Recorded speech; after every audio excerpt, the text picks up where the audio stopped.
Road for once, Russ. Got nothing but purple around us. Jathan Show will be on the field helping us out courtesy of Saline Ortho tonight. It's game number 6 of Southeast of Saline football in this 2021 season. The Trojans are taking the field. They are going to wear their all-white uniforms tonight. White pants, white jerseys, and also the purple helmet, of course, with the Trojan mascot on the side. They will be taking on a very imposing black team. All black pants, black jersey, black helmet with the gold and white lettering for the Goodland Cowboys. Of course, this is the first meeting under Mitch Gebhardt for the Southeast of Saline Trojans and the Goodland Cowboys. Lost the game last year, as we've talked about extensively, due to COVID restrictions, and that came at a timely area in the season, Russ, for Southeast of Saline last year. They came off that Colby game a little banged up in 2020, so they treated that as if it was a bye week to get ready for the Smoky Valley Vikings. Then they come out against Smoky Valley last year and just open up a can on the Vikings. I mean, it wasn't even close. This year you don't have that luxury of a built-in bye week, but you do have some injuries coming off the Colby game once again.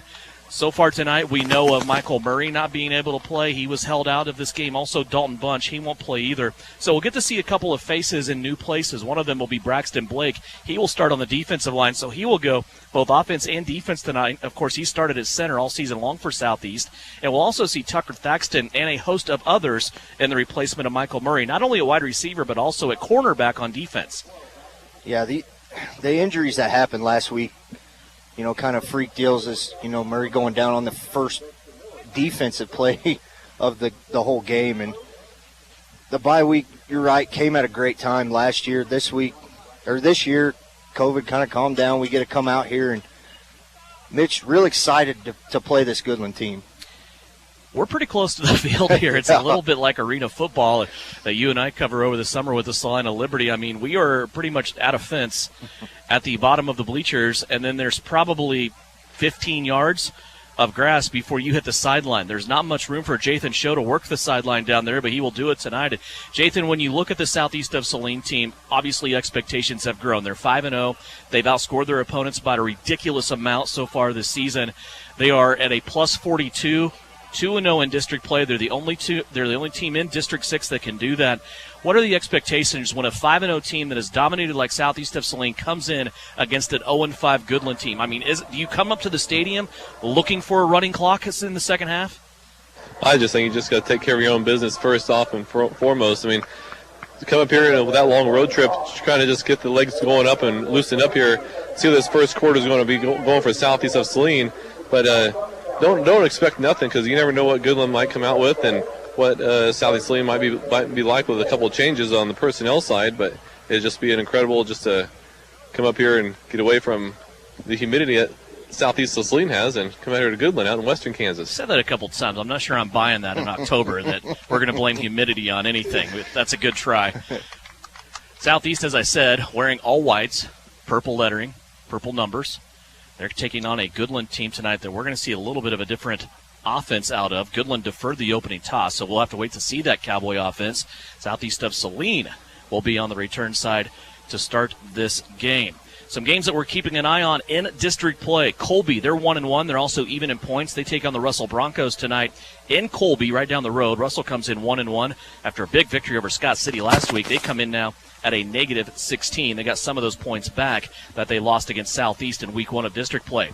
We take a look at Scott City. They're 1-1. They're a plus 10 as far as points. Smoky Valley is 1-1, and they're even. That's a big game to keep an eye on, I think, probably the biggest one in the district. When we look across the District 5, that's the district that we're crossing over with come playoff time. Concordia is 5-0. They're a plus 42. They take on Marysville tonight in the Panther Den in Concordia. Marysville comes in 1-1. They are even as far as points. Riley County is also 2-0. They're plus 42. They take on Council Grove. That'll be a wash. Riley County will run away with that one most likely. And Chapman tonight, they're 1-1. They are even on the points. They will take on Clay Center. Clay Center is 0-2, and they are negative 42 in the points. Goodland teeing the football up. It's laying on the turf. Not really a tee being used here on the kickoff as the football laying down horizontal. And the approach is getting ready to come here for the Goodland Cowboys. And we are just about underway. Live stream video, you can watch it and listen to us on SalinaPost.com. Here's an onside kick. It bounces off the up man for Southeast of Saline. Both teams coming in, claiming they have it. And again, the factor of the unknown and playing a team that doesn't have anything to lose, Russ. Goodland has the football as Southeast of Saline not prepared for that. Yeah, and we got here early tonight, kind of watching warm-ups. Their kicker there was no tee in play. He really had been practicing laying it on the ground, squibbing it, and I don't think you can execute a kickoff, an onside kickoff like that any better. It really one hop, hit the up man right in the chest, and didn't have a chance to really grab it. Yeah, and hit him in a perfect spot right in that chest plate, too, and it bounced right back to the Goodland Cowboys. It was free ball for Goodland to take over. So they will take over here just short of the midfield stripe. They're at the 49-yard line. All black uniforms. They're running the single wing offense. Here's their quarterback, or in a single wing. You don't have a quarterback technically. He will be the tailback. And it's going to be a little rush off to the left-hand side for no gain. That was Cole Linton. Linton is the best athlete and probably the best numbers guy on this offense. Passing the football, he's 47 out of 101, 420 yards, 3 touchdowns. He has also had 98 carries, 253 yards, 4 touchdowns, but he does have 12 turnovers, 10 of those interceptions. He lost a yard on that first play. 2nd down and 11, right in front of us at the 48-yard line. Goodland, a long snap count. Now they want to pass. Here comes Braxton Blake coming through. The ball up in the air, and it's going to be broken up, incomplete. That ball hung in the air for what seemed like 38 seconds, and it allowed Luke Gebhardt to come in and put his hand in the breadbasket of the intended receiver. Braxton Blake on pressure will bring up 3rd down and 11. And you go back to this Goodland offense, and they do like to throw the ball a lot. You talked about the numbers, but the leading receiver for this team, Mason Hernandez, is out tonight as he has 16 catches, 201 yards, and all 3 touchdowns receiving that this team has belong to him. Blake has only played on the defensive line in what we would refer to as mop-up time, but he has a quarterback sack already. He will come out and play the right end spot this time, along with Jasper McDowell and also Dawson Adams. 3rd down and 11 here for the Cowboys of Goodland. Here comes the blitz. Caden Isaacson coming through. He barely got touched. Can't get to the quarterback, and it's going to be passed complete to the 40. It'll be a Goodland 1st down, and making something out of nothing that time was Cole Linton. He kept it alive, ran around Isaacson, and now a late flag comes in the middle of the field, and also one over towards the Goodland sideline. And I don't know if they're going to get maybe a late hit or targeting on that Jathan down there. I don't know if you can see it. The chains have not moved, Jathan. No, the chains haven't moved. That flag went up high in the air. Personal foul against Southeast Saline, though. You guys might have called it a late hit there. But if Chase Pogue didn't slip, that might have been an interception for Southeast, but he just slipped right on this turf. Talk about the grass, because it's in a very good shape. It is very in good shape, but the hash marks not the hash marks, but the 5-yard markers are very cut short. The outsides are cut pretty high, so it's kind of that uneven cut right now, but otherwise the turf seems really good shape. It's a gain of 12, and then tack on the 15-yarder after that. It puts Goodland now at about the 22-yard line. Here come the Cowboys. They try to run it. Matthew Rodriguez has other ideas. It'll be a loss of 4. You go back to that last play, and Southeast really doesn't see much from Caden Isaacson. His missed tackles are not being able to get there as he comes in as the leading tackler on this defense. That last pass on that 3rd down play was Maverick Spresser. Just new names we might hear out of this Goodland team that they ain't heard with their leading receiver once again out of this game. Caught me scrambling there a little bit, didn't you? That handoff went to Gentry Deeds. They're going to say it was a loss of 3. Back to about the 26-yard line. Here's a flag on the play. It looked like procedure up front as Goodland was still trying to get into motion and 2 guys moving at the wrong time. So that'll back Southeast of Saline's defense now up to about the 31-yard line. And when you run the single wing offense, there's motion all over the field, and you never know, maybe 30% of it may be used and 70% is just kind of misdirection, and a lot of guys moving. Kind of a typical thing to see with this kind of offense. Ball actually on the 30. Once again, glad you could join us here on KINA. You can also catch this broadcast along with live stream video courtesy of Winnell Garrettson, SalinaHomes.com. You know, if you're going to buy or sell, call Winnell, and she is responsible partly in the live stream video going on tonight. You can go to SalinaPost.com. Just click the link. It should be in the sports story or on Facebook, Salina Post Facebook page pinned to the top of the page. Here's another flag as Goodland took way too long in the huddle. It's going to be a delay of game. That'll back the Cowboys up 5 more yards as they are dangerously close to ending up where they began this drive. And that is something you don't typically see coming off a penalty, and then you get a delay of game. So maybe a little break here for this Southeast team as we see this defense Devin has really kind of carried this team all year. In the last 10 quarters, haven't given up a single score yet. All the way back now to the 35-yard line. Second down and Colby to go.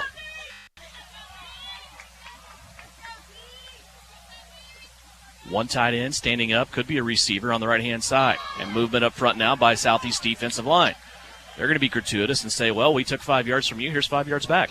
Yeah, Jasper McDowell kind of a little antsy there. When Goodland comes up to the ball, they don't automatically put their hands down. And I've noticed, Devin, on the linemen, some of them, as their hand goes down to get in the three-point stance, they're kicking their feet back. 9:30 left to go. Opening drive, Goodland has it. They got it off the chest plate of one of the Southeast of Saline return guys on an onside kick to start the game. Here's Rodriguez, throws it, almost gets a quarterback sack. It's going to be a throw taken by Luke Gebhardt, and Gebhardt will tiptoe out of bounds at the 25-yard line. It's the third pass of the game, and it's an interception. Luke Gebhardt takes it out of the air for Southeast of Saline, and the pressure credited to Matthew Rodriguez up front.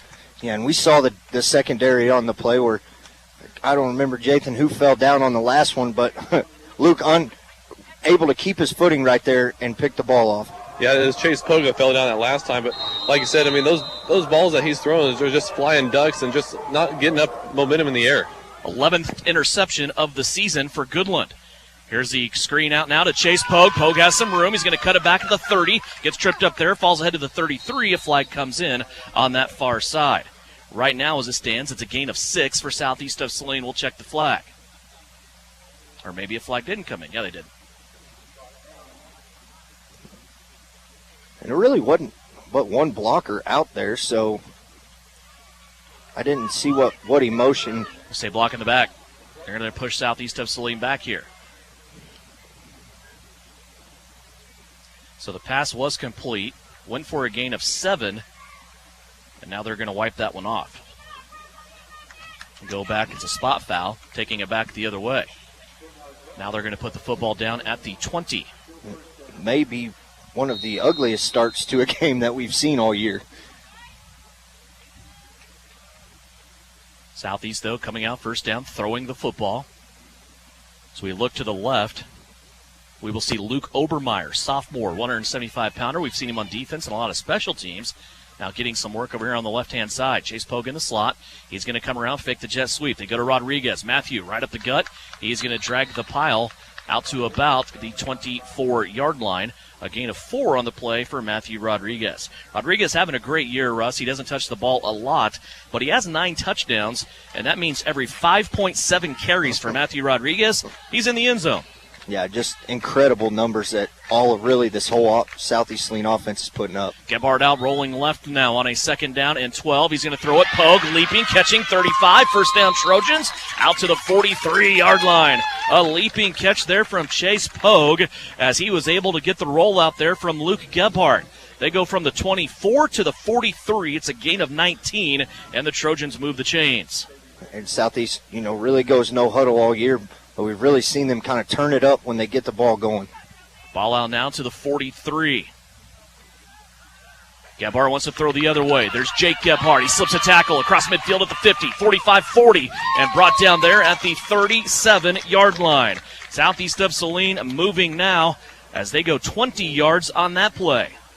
Yeah, as Goodland's going to have to respect really all these wide receivers. We talked about the speed of Michael Murray and Chase Pogue, but these other guys really aren't that far behind him. Jake Gebhardt, 20 yards.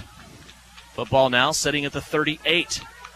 Here's Chase Pogue, jet sweep, running around, dips inside. Now he's going to go more towards the sideline and has a guy jump on his back as he took a pause over here at the sideline, and looks like he's going to be down at the 29. It almost looked like he thought he was closer to the sideline than what he was. He kind of just gave up on the play when really he still had about maybe a half yard to go before he was near the out-of-bounds line. Pogue gets up a little bit slow that time. He's maybe favoring his left leg, and they're going to say another flag on the play. What's this all about? I don't know. It looked like there may have been holding. I'm not quite sure what the call was down there.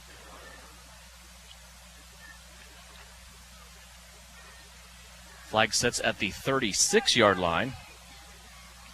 They're going to push Southeast of Saline back here to the 46. So a hold here against Southeast of Saline, again some troublesome penalties coming in here for the Trojans. Back to the 46 we go. Two backs in the backfield. It's Landon Allen, Rodriguez. Little pump and go this time. Pogue going down the field. Gebhardt has to roll out. He's going to dump it off safely to Obermeyer at the 40, and Obermeyer's going to make his way all the way to the 34-yard line. A gain of 12 to Luke Obermeyer. And that may be something to watch tonight as Southeast kind of drives down the field. As you know, they want to get the ball to their main guy outside, but look for Jake Gebhardt and Obermeyer to have a few more plays and a few more action tonight. Pogue was open going down the sideline. Just Luke got flushed out of the pocket, and he had to dump it off to avoid pressure. Three wide receivers now on the right-hand side, including Rodriguez. They're going to dump it off to Pogue. Pogue is inside the 25, turns to the 23, and is dropped down there. A gain of 11 on the play. The drive started at their own 27-yard line. This will be play number 8 coming up, burning only about 2 minutes off the clock so far. Luke Gebhardt so far starting this game, a perfect 5 out of 5, passing the football. 7-10 left to go, first quarter, 0-0, still our score. An interception for Southeast of Saline. Gave them the football here on this drive from the 22. Gebhardt, little pump fake out to Obermeyer. I think he wanted Obermeyer to take off there. Luke kind of stayed where he was at. Now Gebhardt's going to take it inside the 20, inside the 15, and now down to the 11. So he made the best that he could out of that play. Yeah, you're right, Devin. If Luke would have just went hitch and go, he would have had a touchdown pass right in the end zone, as he would have had 22 beat. Luke Obermeyer, we should say. Luke Gebhardt playing quarterback. A couple of Lukes out there. Now down to the 11. They're in the red zone. Canny Quip, Case IH red zone.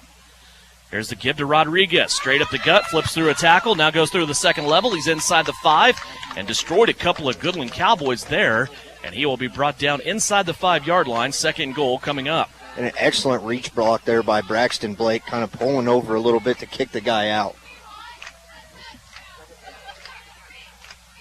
It's a gain of 9. Here's the give now. Actually fake to Rodriguez, and it's going to be Luke Gebhardt that takes it in on the left-hand side. Touchdown for Gebhardt on the season now. His 4th rushing touchdown, and it came on a second down and goal from the 2. And really something good you want to see there is it kind of was a penalty-ridden, really first 2 drives, first for Goodland and first for Southeast.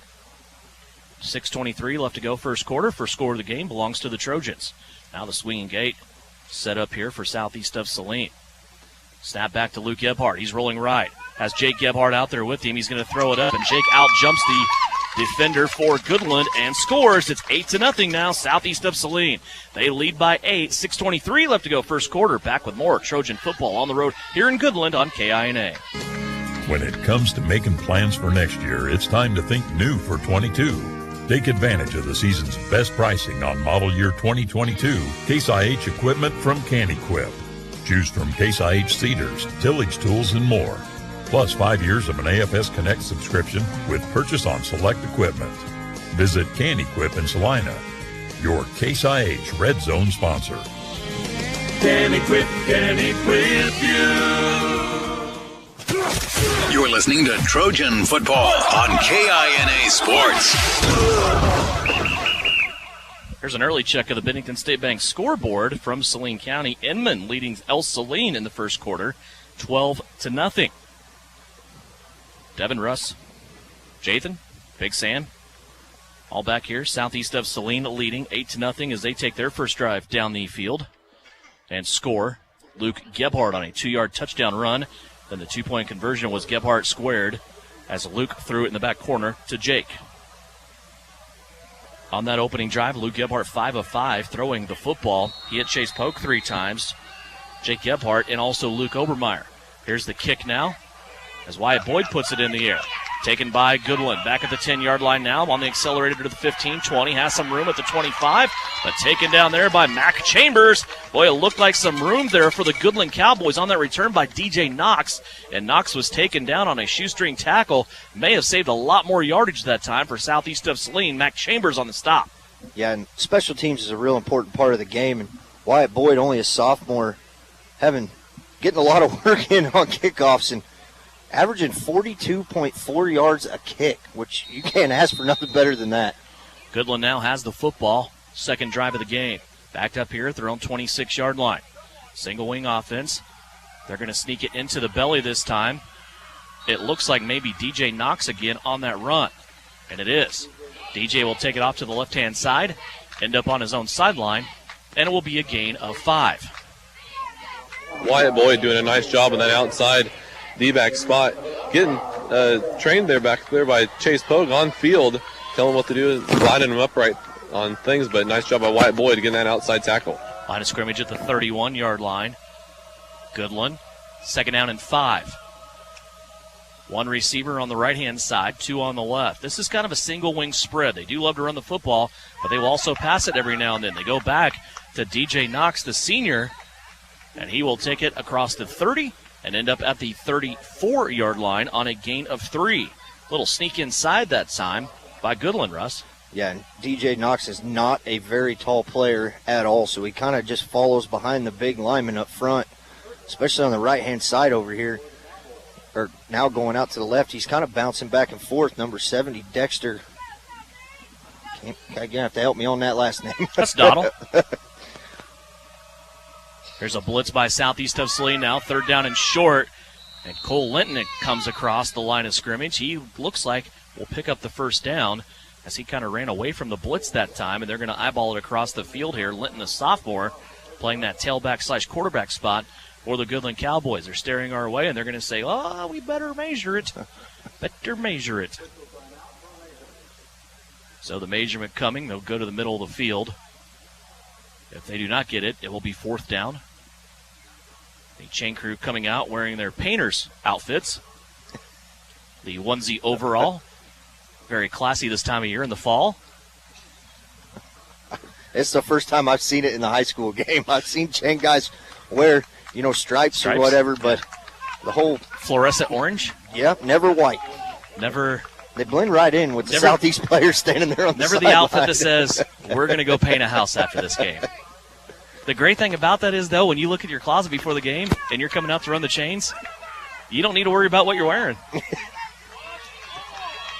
It is a 4th down for Goodland. So they are going to come back to the line of scrimmage here. The ball is just past the 35-yard line. Just a link short on that measurement.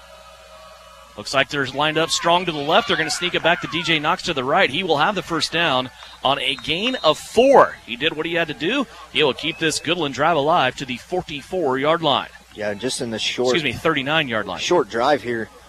Knox, he gets a full head of steam really fast. When his foot is planted in the ground, yeah, he's kind of running left and right, but when he turns it up, his jets are going. You mentioned Mason Hernandez, the junior. He's the leading rusher. Only has 120 yards outside of Cole Linton, but he's a big threat in the passing game. 3 touchdowns on the receiving end, 16 catches so far this year. It looks like they're going to lean on DJ Knox quite a bit tonight to fill that area. Here's Knox again, a little inside give to the other side, and that time Southeast of Saline's ready for it as Wyatt Boyd in there to make the tackle. Also in on that stop is Luke Obermeyer. Those two combining to throw Goodland for a 4-yard loss.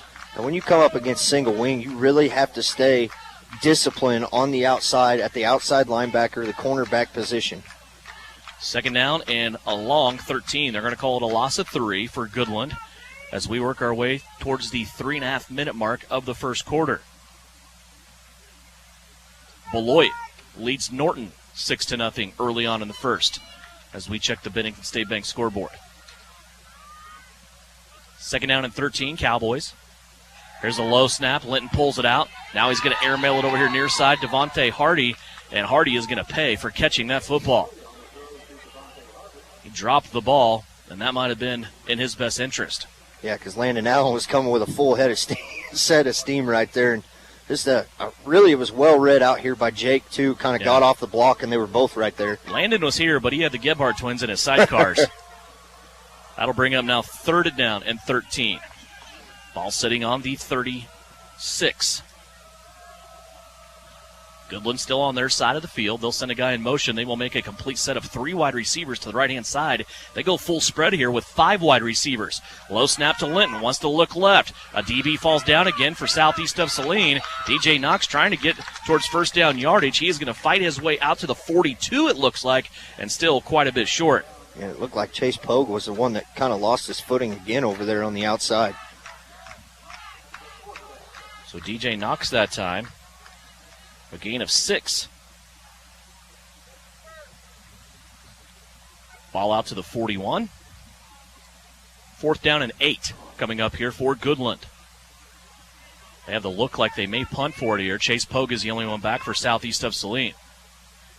Luke Gebhardt still up near the line of scrimmage, playing safety, I imagine. There's a rollout rugby-style kick that'll be angled to the left-hand hash. They'll take a good Goodland roll and die down inside at the 25 at about the 24. That's where Southeast of Saline will take over. Goodland making some hay there a little bit offensively, but the Trojans able to get a couple tackles for loss and come up with the ball for their offense once again with 3:12 left to go here in the first quarter. Trojans already lead it 8-0. Yeah, and you're giving up yards. Last week come out against Colby, and Colby kind of drives down the field, stalls out. They get it on their second drive. They drive down the field and stall out. This team doesn't give up points. Southeast of Saline, pitch out, left-hand side, Rodriguez has to get around a couple of Cowboys. There's a stiff arm and another stiff arm, and he's going to make his way out for a gain of 5. Jathan Hard running there by Matthew Rodriguez, actually a stretch run. We don't see him run those very often, but that was pretty productive. It sure was, and trying to get him outside in a couple blocks, it would have been nice to see him get along that sideline, but Goodland did a nice job of containing that outside line. It's a gain of 5 on the play for Rodriguez. 2 carries, 9 yards so far for Matthew. Luke Gebhardt this time designed run. He went up to the right-hand guard. Nothing there. He's going to cut it back to the left-hand guard. He'll run behind Mac Chambers this time and have the first down out across the 35-yard line to the 36. The only guy that could stop him on the play, the referee. Yeah, and that's exactly who he ran square in the back of and kind of used him as a block and shimmied off the side of him. Gain of 7 and a rough down for Southeast of Saline on that carry by Luke Gebhardt. 3 carries, 20 yards for Luke, and a touchdown so far in this one. First down and 10, Trojans at the 35. Jake Gebhardt, Chase Pogue out to the right. Chase Van Amberg, a receiver, on the left. Here's the give to Rodriguez. He started out to the right-hand side, then started looking for space. Now he's just going to punish every member of the Goodland defense, it appears. All the way to the 40. He steamrolled 3 guys up front. Yeah, he tried to get it outside, and he said, nope, there's nothing there. I'm going to plant my right foot and go back where I live and die, right in the middle of the field. Just impressive running by Matthew Rodriguez. Of course, he makes his bread and butter on the defensive side, but he has been pretty good in the running back spot here on this senior season. Here's Luke Gebhardt now running out. He's rolling right, has it tucked away. He's going to find Landon Allen at the 45, 50, the other 45, now to the 40, and right out of bounds on the Goodland sideline at the 38. And a great pass there by Gebhardt. Landon Allen, great focus, had a defender right in front of him. Gebhardt kind of dropped it just out of the reach of his hands, and great concentration right there to get up the sideline. 22 yards out to Landon Allen, his first carry of the night. Southeast already back at the line of scrimmage, operating from the 39-yard line. Here's the give to Chase Pogue. Pogue, a spin move, gets rid of a Cowboy at the 30. Still on his feet down the near-hand sideline. It's a tightrope act, and Chase Pogue into the end zone for a touchdown from 40 yards away. How did Chase Pogue stay in bounds? He knew where the sideline was at right there, Devin. Just 100% on Chase Pogue right there to shed one blocker, put his hand in the ground, and then just flat out run everybody. Longest play of the night for Southeast of Saline, a 40-yard touchdown to Chase Pogue. And now Chase with his 16th touchdown on the season. That is his 11th receiving touchdown. They set up the gate. Trying to go for 2, 14-0 now our score. Luke Gebhardt, it's going to be a keeper, and he will go in untouched. Matthew Rodriguez had one guy to block, and he took care of him, and it's another 2-pointer for Southeast of Saline. Trojans have had 2 possessions. They have 16 points to show for it. 1:39 left to go here in the first. Southeast of Saline 16, Goodland 0. And you're listening and watching on Salina Post, thanks to 1L Garrettson at SalinaHomes.com.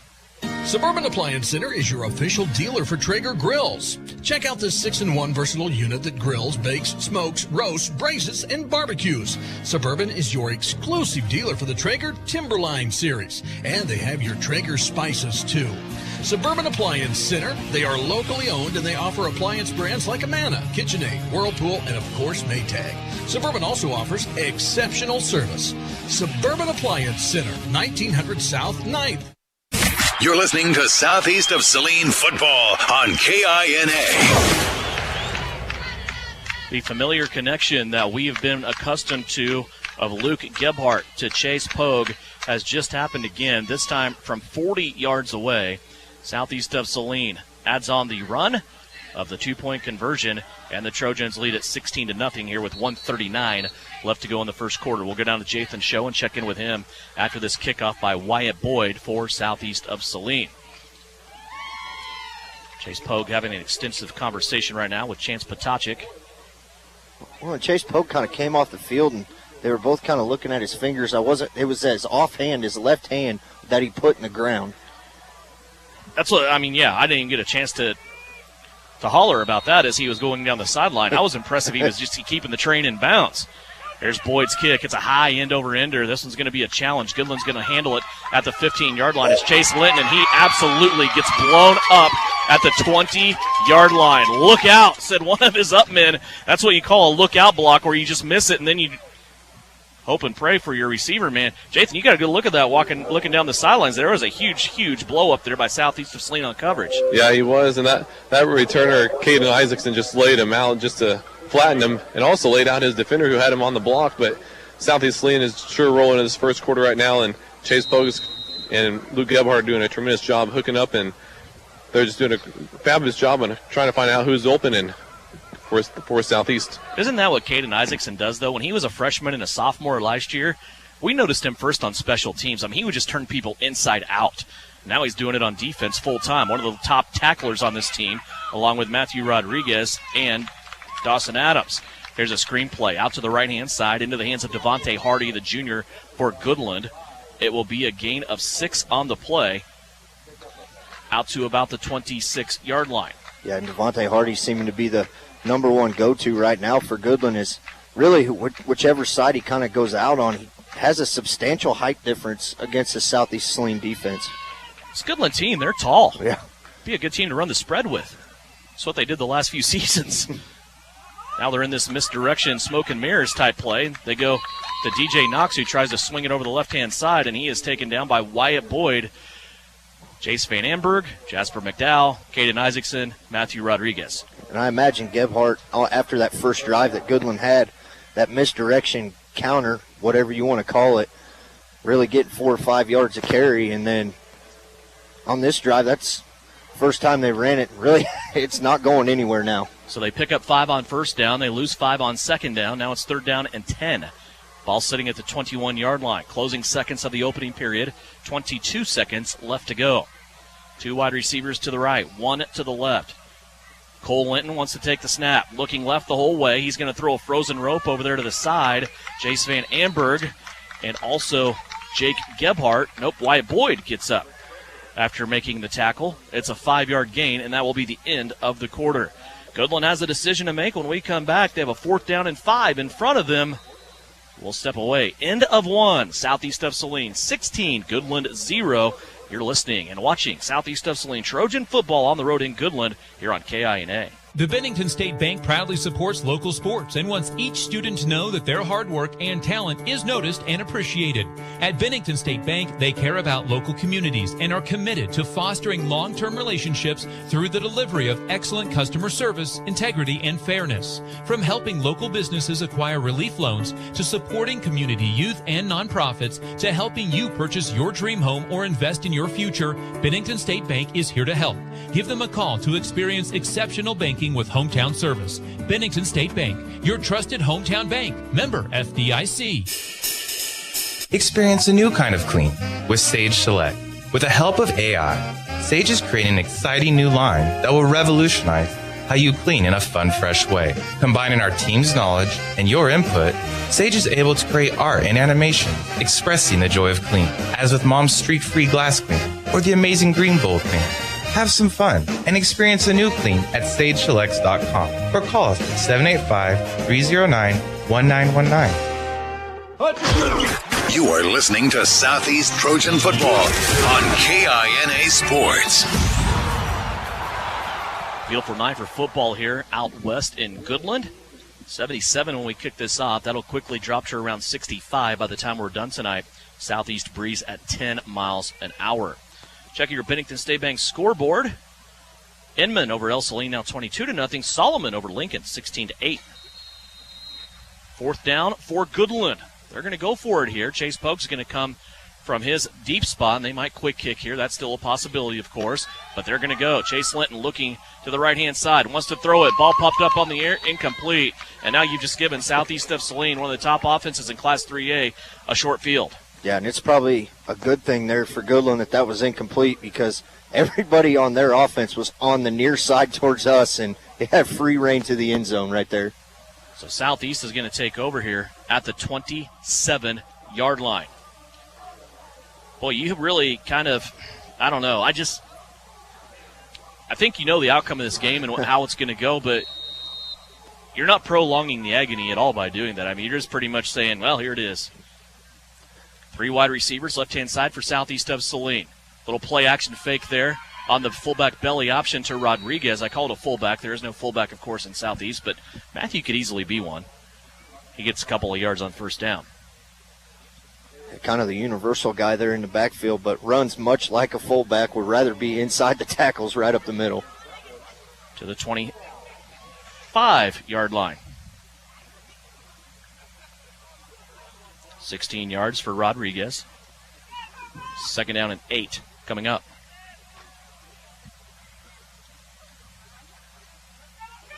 Here's Luke Gebhardt now, rolling out to the right. Has Mac Chambers out in front of him. Rodriguez also out there throwing blocks. Rodriguez trying to get a block. Luke Gebhardt taps the brakes a little bit and ends up inside the red zone again. And he is going to have a first down and goal for the Southeast of Saline Trojans. Jathan, take us through that one. Yeah, nice job by Mac Chambers and Rodriguez getting upfield, but he is following Mac Chambers, just doing a nice job leading upfield and cutting inside and getting up there for a Trojan first down. 18 yards on the carry by Luke Gebhardt, but all the blocking out in front of him. Now in the pistol formation. First down and goal from the 7. Gebhardt rolling out to the right-hand side. He gets a block from Brother Jake, and he's going to punch it in the right-hand corner right in front of the pylon. It's the third touchdown of the night for the Trojans and the second rushing touchdown for Luke Gebhardt. I want to go back to that prior play that set up the touchdown run by Luke Gebhardt. There was nothing flashy about that run, a designed rollout run, but the patience that he showed to let his blockers kind of get out there, let Rodriguez make one block, kind of ran into the back of him, which is okay, and then was able to finish it off. A 2-play drive after Goodland goes for it on fourth down. Here's a rollout now and a pass that's going to be swatted down incomplete, and the score will remain 22-0. Another break on deck. 10:57 left to go, second quarter. Southeast of Saline leads at 22-0 here in Goodland. Insurance is something we all need in our business, home, car, and life. But do you really understand what's covered? And most importantly, what you are paying for? Hi, this is Rob Carlson in the Salina office of Smart Insurance. Change is good, especially if you haven't looked at your insurance policy lately. I can help you understand what you need and where the gaps are in your coverage. We provide free quotes and take pride in looking out for you. Smart Insurance, with locations in Salina, Abilene, and Harrington. Give us a call today.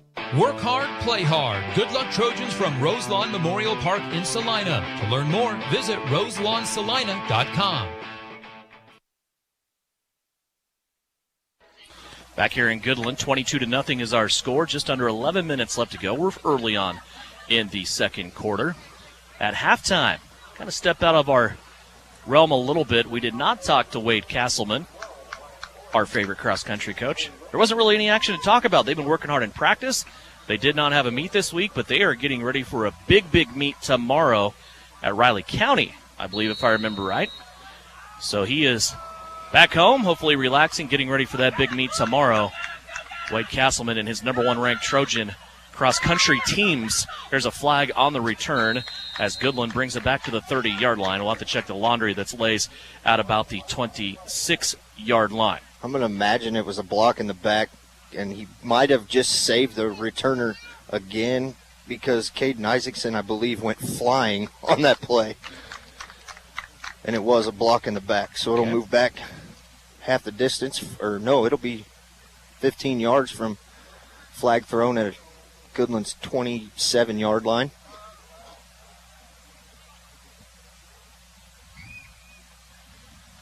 So they're going to back him up here to the 18, it looks like.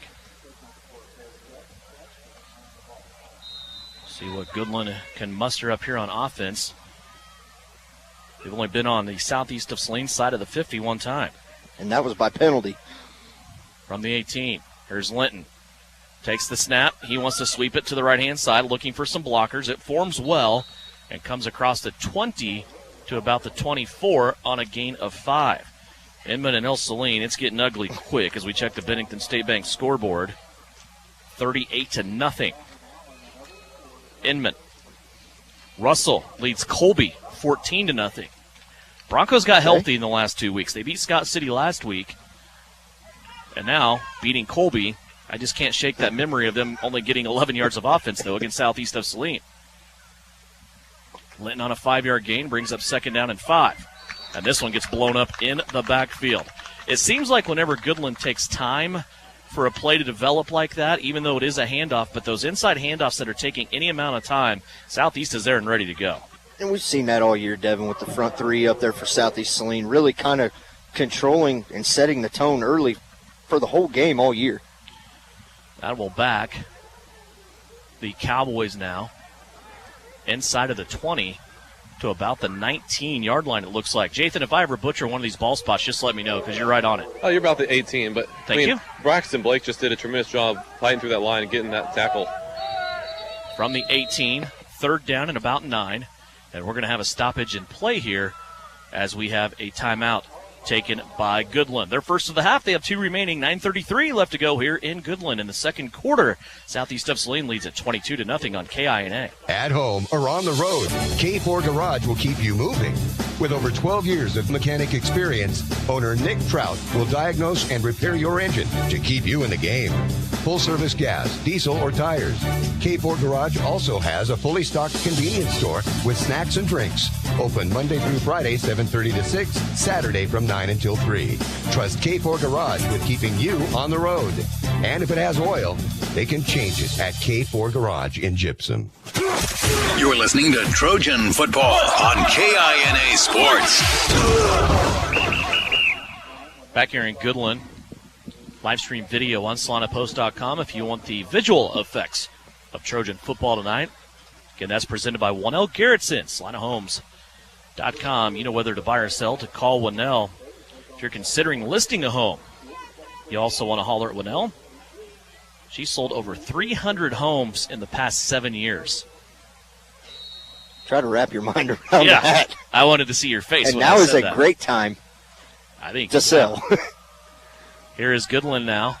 3rd down and 10. Linton wanting to roll out to the left. He finds DJ Knox at the 31. He's going to turn and run. Nobody there for Southeast of Saline. Wyatt Boyd has to come over and check him out of bounds across the 50 at the 43-yard line.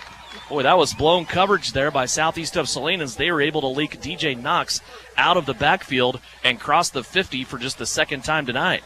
Yeah, and you called it busted coverage. He kind of rolled out, looked like he was going to take off, tuck the ball, and then was able to pull it up and throw it back at him. 33 yards to DJ Knox. It's the longest play of the game for Goodland. They're in Southeast territory now at the 49-yard line. 1st down. Goodland goes heavy over on the right-hand side. Here's Rodriguez. He just gets by 2 blocks, brushed the first one off like he didn't even matter, blew the running back up, and ended up in Chase Linton's lap back at the 46-yard line on a loss of 5. Look out. Yeah, I'll see you cross the 50, and that might be the last time you do it. Is Rodriguez really just timed that snap absolutely perfect. He's been getting close to right on when they snap the ball because it's pretty consistent how they snap the ball. They might want to think about changing that. If you see it, Russ, surely they should notice it too. I got bad eyes up here. We're close to the field. From the 46, now a loss of 5. They flopped and went back on the other side. Going heavy, strong, right-hand side, fumble on the ground. Linton's going to pick it up, and he's going to pay again. Matthew Rodriguez once again as all of a sudden the senior decides the buffet is open, and he's going to eat all the way back to the 35 now. That's a loss of 11. Yeah, Matthew Rodriguez, second in the team in tackles for loss at 9. As Adams has 10. Well, check that one off because that's 2 in a row to make it 11 tackles for loss this year. And a minus 20 yards. All of a sudden now, it's 3rd down and 30. All the way back to the – I actually put him at the 35. What as bad as what I thought it was. But Here comes Rodriguez wanting to come through again, pushing a lineman in Linton's lap. Linton has to roll out. He throws it on the run, and a collision by Jake Gebhardt, and one of the receivers back there was Maverick Spresser for Goodland. The ball goes incomplete. Yeah, and Jake Gebhardt really I wouldn't even call it a half step, a fraction of a step from getting a break on that ball to pick it off. Yeah, that looked like it had 6 written all over it. Luke Gebhardt now will go back to receive this punt. Chase Pogue is still on the sidelines getting looked at by the trainer. Looks like maybe in the hand area that they were looking at Chase. So this team, of course, took its share of injuries last week against Colby.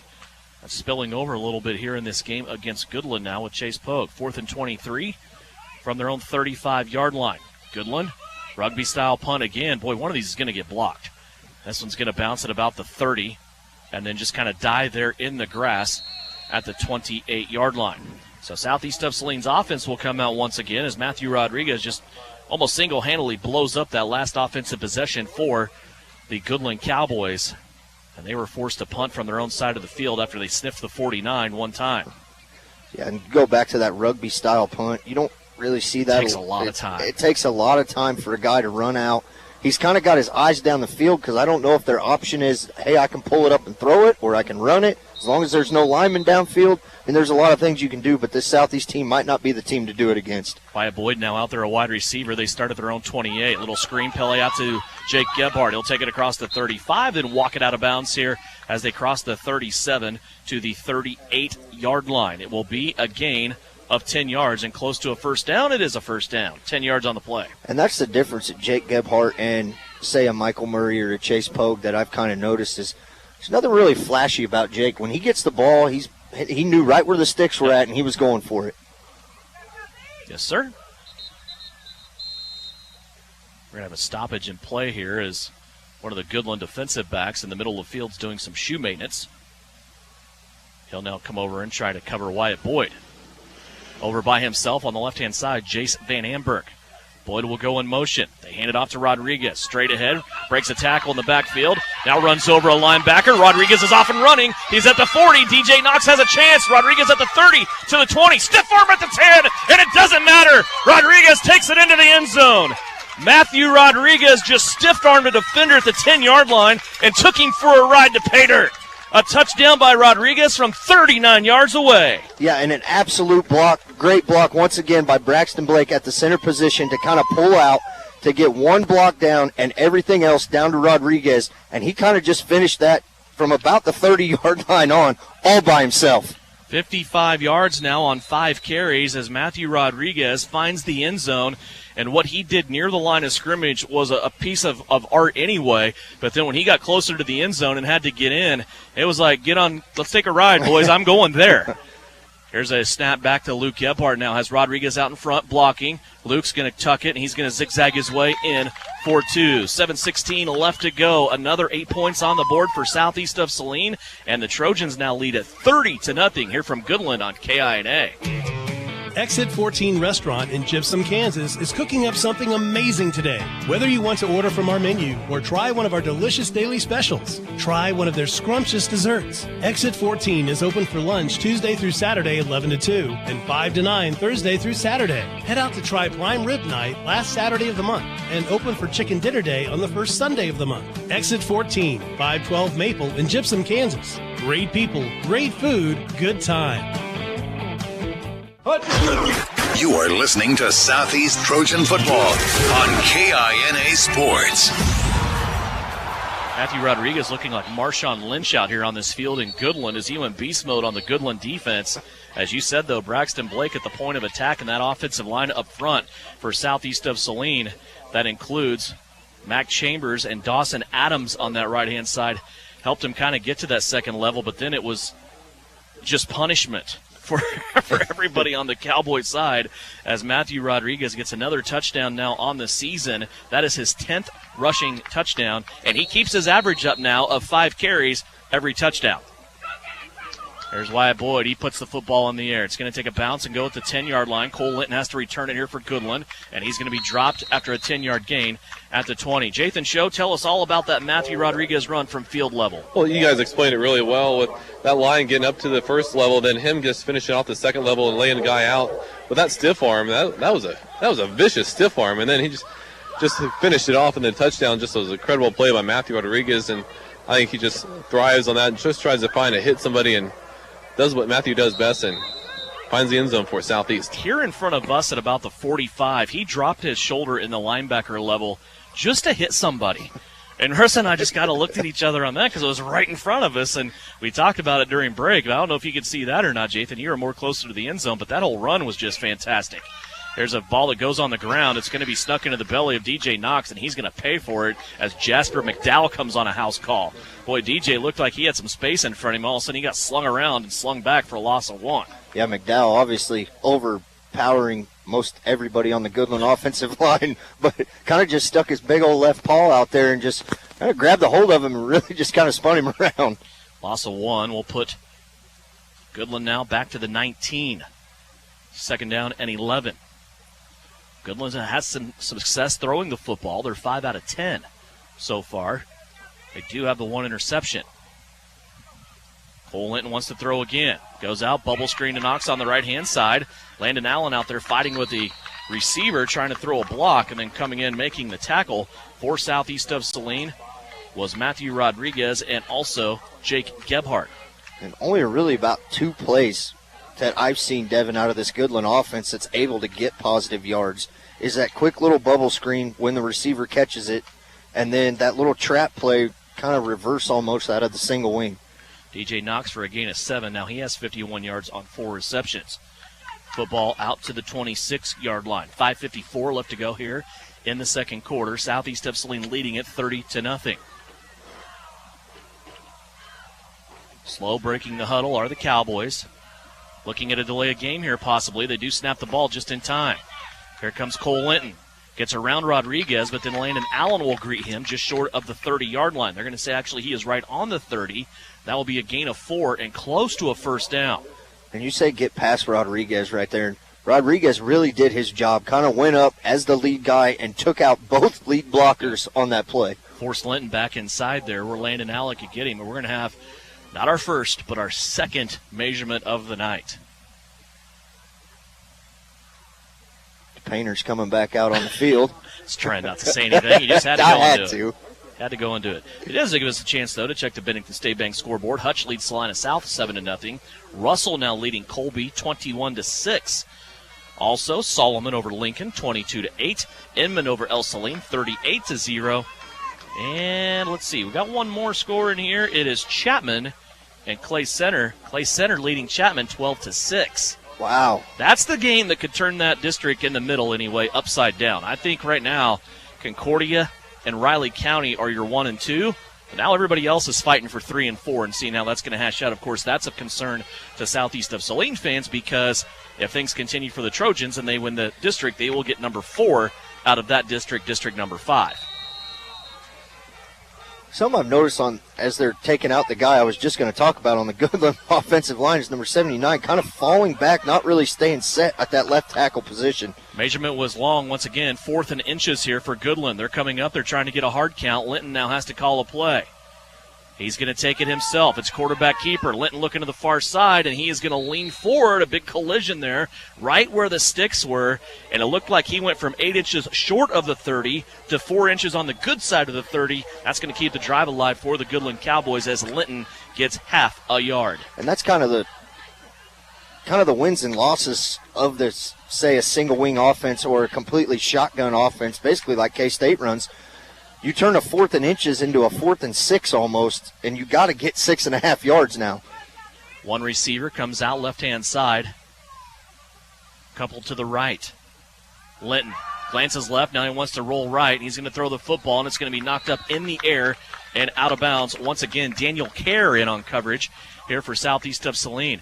I think the playbook on Linton right now as he's passing the football is if he doesn't throw that bubble screen immediately out of the pocket, he's rolling right almost every single time. Yeah, and Southeast kind of keying on that is, once again, Daniel Kerr really only a fraction of a second late. Still made a great play. Don't let me take that away from these defensive backs, but just a fraction late of getting an interception.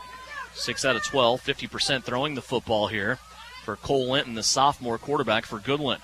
2 receivers now out to the left-hand side. Linton will send one in motion. They will give the handoff. No, they won't. They will fake it, and it's a good thing because Matthew Rodriguez blew the handoff guy up. And Cole Linton's going to keep it, take it ahead to the 34. It's a gain of 3. Yeah, Gentry Deeds meet Michael Rodriguez right there. Matthew Rodriguez, did exactly what he was supposed to do right there, and it's probably a good thing he handed it off. Were you going to say Dirty Deeds? I don't know what it's done dirt cheap. I don't know what to say on that one. He went flying back into the locker room almost. Another big play here for Goodland, 3rd down and 8. They're at their own 34-yard line. 2 receivers, left-hand side once again. Here comes Isaacson on the blitz. Look out, Cole Linton. He stops. He's still running. Isaacson still chasing, and Rodriguez flattens Cole Linton. The ball goes incomplete to the right-hand side. Rodriguez with a big hit on Cole Linton that time, and Linton slow to get up. Jathan, you take it.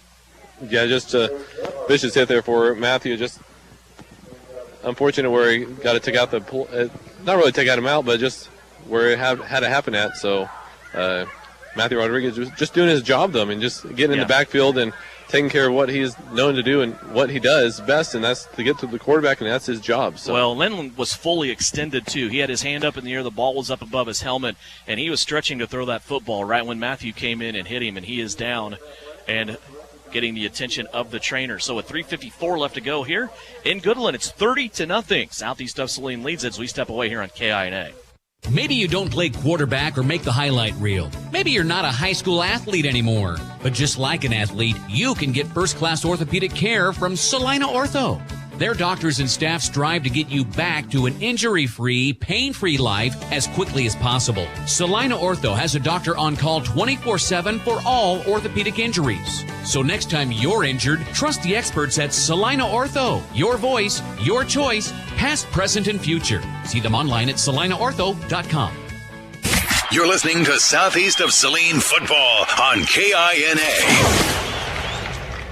Cole Linton, sophomore quarterback for Goodland, up after taking a massive hit from Matthew Rodriguez. That pass was incomplete. It brings up a 4th down for the Goodland Cowboys. It's 4th down and 8 from their own 34.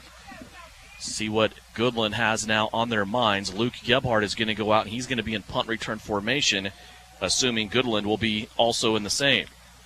And I kind of keep these stats every week after about the second week of how many times Southeast lets the opponent cross the 50-yard line. And as later as we get in the year, I think I'm going to start pushing it back to their own 40-yard line because they're struggling to do that. That's how well this defense has played all year. Well, yeah. You got to figure the last time they were scored upon was the second quarter of the Ellsworth game. What was that, 3 weeks ago? Yes. Here's the punt. It's going to be a high one. They're going to roll out again. Kind of pick their spot. It's going to roll at the 40. Gebhardt will take it back at about the 32. Gebhardt looking for space on the left-hand sideline. Cuts it back to the middle of the field. He's at 40, 45, 50. Has a blocker out in front. Another block here at the 40-yard line. Luke Gebhardt still on his feet, and he's going to be spun down at the 25. An electric return for Luke Gebhardt gives his team a short field on offense, and now he will get to come out and play quarterback with a little bit of space in front of him before the goal line once again. And Luke Gebhardt channeling his inner Michael Murray right there to get down the field. But that was an electric return. It started all the way back at the 32. And they're going to say it was stopped at the 25. Nice job there. 43 yards on the return for Luke Gebhardt. He will send Wyatt Boyd and Luke Obermeyer out now to the left-hand side. Landon Allen is in tight. Rodriguez the running back. Jake Gebhardt a solo to the right. Luke wants to roll out that way. Looking, ball cocked, and he's going to fire it back into the middle of the field on the right hash. That was a frozen rope to brother Jake as he was down on a knee, caught that football, and they'll move the chains. And you can tell them two, not only twins, but playing together is Luke to Jake. Jake just kind of flattening out, finding that empty spot right there, allowing him to get the ball. 13 yards on the play. First down now at the 13. Here's the pass over to Jake once again. He'll spin down inside of the 10 as we are once again in the Canaquib Case IH red zone. 10 of 10 throwing the football so far by Luke Gebhardt. That's kind of what he's done so far. He's just diced people up. He has razor precision, and it translates into drives that have 6 on them every single time. That last one goes for 7 yards. There's Southeast looking for more. They hand it off. Matthew Rodriguez across the goal line he goes. And Matthew Rodriguez just kind of bounced around in there like a bowling ball on kids' night when the bumpers are up, and he ends up into the end zone from 6 yards away. His second rushing touchdown of the night. And really just kind of could have went untouched. Got bumped one time into another guy, like you said, like a bowling ball. And the result's the same when he touches the ball tonight. 61 yards for Matthew Rodriguez. Comes with 2:50 left to play. Here in the second quarter, Southeast of Saline going for two. Bunch of misdirection. Luke Gebhardt now rolling out, had Evan Nicholson out in front of him. Now he has to cut it back to the inside, and he will score. Luke Gebhardt found a mouse hole in that line somewhere, and he was able to get across the goal line once again for a 2-point conversion. Just under 3 minutes left to go here. Second quarter, Trojans extended again. They are out now 38-0 over the Goodland Cowboys here on KINA. PRP, or platelet-rich plasma injection therapy, has received quite a bit of attention since it's used by many professional athletes. Professional football players like Peyton Manning and Jamal Charles have used PRP therapy for sports injuries and to avoid surgery. But you don't have to be a world-class athlete with millions of dollars for this cutting-edge therapy. PRP is available to you in the Saline Pain Clinic. Call the doctors for a consultation and see if this treatment is right for you. See them at 200 South 5th in the Saline Surgical Arts Center. You are listening to Southeast Trojan Football on KINA Sports. Coming up at halftime, we will talk to head coach Mitch Gebhardt as he goes into the locker room. Then we'll take a break, and we'll come back, and we'll talk to Mitch Gebhardt again. Had a chance earlier to sit down and talk with him about districts and realignment and classifications and all that good stuff that will be happening the next 2 years for Southeast of Saline. So we had a chance to do that and record it earlier. We'll play that back at halftime for you coming up thanks to Knopf Auto and Truck Accessories. Here's the kick that angles over to the left-hand side for Southeast of Saline. Will go out of bounds, and Goodland will start out here on this drive at their own 35-yard line. Give the defense a chance here to kind of keep the streak up and keep them on their own side of the field as they've done, like I said, pretty much all years. The front three up front anchoring this defense with Rodriguez back there in the middle.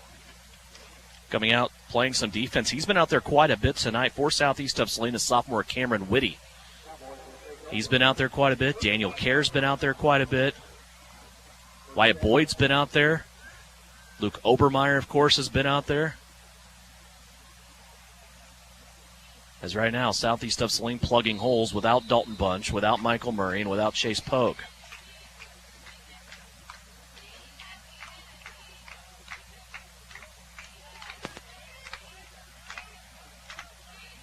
First down and 10 from the 35 for Goodland. They'll fake the handoff. Going to run it over to the other side now. This is going to be their backup quarterback, Matt Nemechek. And the senior stretches it to the right for a gain of about 2. Yeah, same play, different guy, coming up with the same result of a short gain. Matt Nemechek, though, just a little bit bigger for Goodland here. I would say Matt Nemechek's just a little bit bigger back running for quarterback style for Goodland. Might be a different story running downfield. Keeps the clock running here. 2:09 left to go. 38-0 is our score. Football sitting now at the 37-yard line. Doesn't look like Goodland's in any hurry to get this one going here. Looks like right now they're playing for halftime, down 38-0. Two wide receivers to the left-hand side. Nemechek out there engineering the Cowboy offense. There's a flag on the play. And procedure, I believe, against the Cowboys. And it will be. Back them up to the 32. Yeah, and Goodland's been real close every time of that false start kind of going down, and then they put their hand down, and then it's really quick after that. So you got to stay set for a second, and it's really tough to do. So back to the 32 goes the Cowboys, and backup quarterback Matt Nemechek. Again, Cole Linton on a hit on that last drive has not returned. From the 32. Second down and 13. Nemechek, two wide receivers on the left-hand side. Here comes a guy in motion. They fake the handoff. Nope, actually they're going to give it to him. Boy, I've not called that right all night. A dumpster fire back here sitting in these bleachers. Gebhardt running out to take a timeout right there to force a 3rd down and long with still 1:18 left. And as we know, as they keep the defense on the field, it'll kind of turns out Southeast favor every time. Gentry Deeds lost 4 on that play. Nicole Linton is back as the quarterback spot for Colby. For Goodland. Okay. Looks like the timeout here taken by Southeast of Saline. We'll keep it right here. It's their first of the night. They'll have 2 remaining here in this half. 78 seconds left to go here in the first half. Coaching staff out with the Trojans.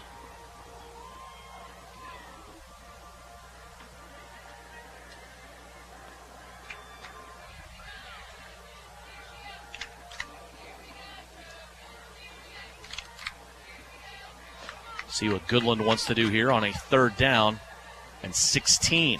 And the first time out there, I believe, Devin, taken by Southeast. So 2 to go, you stop them here, and then you still have 1 timeout left to put an offensive drive together. I've never been one to take one of them, what are they called, stadium chairs? One of them big cushy things. We could use one. Boy, feeling it. 3rd down here for Goodland. Cole Linton in there, quarterback. Takes the snap. It's on the ground. Now he has to retreat. He's running away from a couple of Trojans. Linton's going to go all the way to the right-hand side. Has a receiver down the sideline that he likes, and that one's going to be knocked out of bounds by Landon Allen. So another incomplete pass there for the Goodland Cowboys. Their 14th pass attempt of the night. They're 6 out of 14. So Linton rolling all the way to the right. Ran a ton. Almost looked like he had some space there, Russ, to tuck that and get a few yards, but he did not. Now it's going to be 4th down and 16. That's exactly what I was thinking, Devin. I mean, just run it upfield, make us use another timeout, and then keep that clock running for Goodland. But now the clock stopped, and we get to keep another timeout. Yeah, could use them now on offense. Got some more shoe maintenance going down there on the field. Yep, it's a lot of that. I got one word for you that'll cure all of that: Velcro. I thought you were gonna say turf. Well, not gonna teach you how to tie your shoe. Velcro, however, just sidesteps that problem. Luke Gebhardt standing back at his own 32. There's the rollout now. And the punt, and it's blocked. Clayton Meyer has it. The punter has to pick it up now for Goodland. He's got a lot of space. He's going to turn this one into a return all the way out to the 49-yard line. Boy, that was a lot of good and a lot of bad there for Southeast of Saline as they were able to block that punt. Clayton Meyer was able to get it, but it went right back into the hands of the Goodland Cowboys, and it just so happened to land in their punter, Lincoln Cure, and the freshman took it all the way out to the 50-yard line. Wow. Yeah, just terrible luck right there on a great play. 21 yards. And now Goodland at the 50. Linton back out there, wants to pass over the middle, pops up in the air, and it will go to the turf, incomplete. Mac Chambers doing his best bear crawl trying to get there, but it pops right down on the turf in front of him. As Goodland steps here into the what seems to be the worst spot on the field for opposing teams against Southeast at the midfield stripe. Russ, Mac Chambers playing linebacker out there right now. That's what he does in the JV side, is linebacker, right. That's the mid-linebacker. first time I've seen him play defense. I like it. Wearing 56, why wouldn't he? Here comes the blitz, Southeast of Saline. Matthew Rodriguez looked like he got held a little bit, and this ball right off the hands of Mac Chambers, incomplete. He almost had a beat on that one as well, as that one hits the turf. No good. That'll stop the clock. 42.9 seconds left. 3rd down and 10. And maybe making a case right there to come in and get a little more defensive time at the linebacker spot, making 2 great plays right there. Matt got the start tonight on the offensive line with Dalton Bunch being out of this game. Now he's out there because Caden Isaacson's getting taped up in front of us. Chambers out there with Rodriguez and also Jace Van Amberg and Landon Allen. Rodriguez showing blitz, gets inside, look out. Linton tries to get away from him, puts the football up in the air, and it's out of bounds. Linton's longest pass of the night and went out of bounds up over the Goodland sideline, incomplete. That'll stop the clock again with 38 seconds left to go. 38.4 to be exact. Southeast of Saline still leading, trying to take at least this 38-0 lead into the locker room. They still have 2 timeouts remaining. No reason to think Goodland won't go for it here on 4th down, but they might kick it and just try to get away from these points. And they're going to bring their punter out once again, who last time had a 21-yard run. It's Lincoln Cure. Lincoln rolls out to the left now. He'll kick it again. This is kind of an end-over-end watermelon-style kick that Luke Gebhardt's going to let roll, and it goes all the way back inside of the 10-yard line to the 8. So Southeast of Saline, 28.7 seconds left here. They still have 2 timeouts remaining as they lead 38-0 before the intermission. Coaches Gebhardt had a couple of them over here huddled up. I say, let's run a few plays here and see if we can get some more offense going down the field.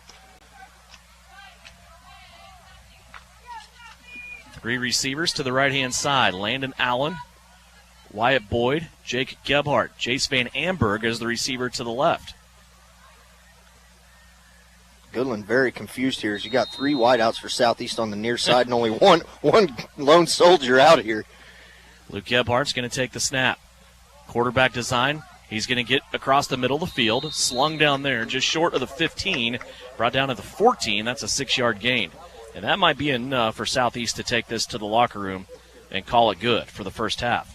51 carries on 6 carries, 51 yards for Luke Gebhardt, and they're going to let this clock expire, it looks like, down to 5. And this will take us, one more snap, right at 0. Gebhardt rolling out. When he looked downfield, he's telling Wyatt Boyd to go, and Gebhardt's going to throw it up in the air. There's a bunch of black jerseys back there, and they can't make the play. It's incomplete, falling to the turf. That is the only incomplete pass of the first half for Luke Gebhardt. Trojans take this one in to the locker room. 38-0 is our score. Now we await the comments of head coach Mitch Gebhardt before he goes to the locker room at halftime.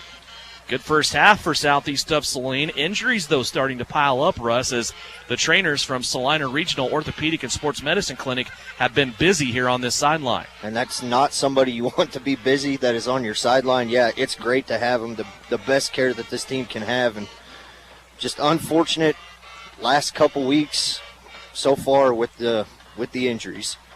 Coach Gebhardt checking on some of that action as Jathan Show will track him down before he goes to the locker room here. 38-0, Southeast of Saline in the lead. Here's Coach with Jathan. Hey, Devin, down here with Coach Gebhardt. Coach, what are your thoughts on the first half?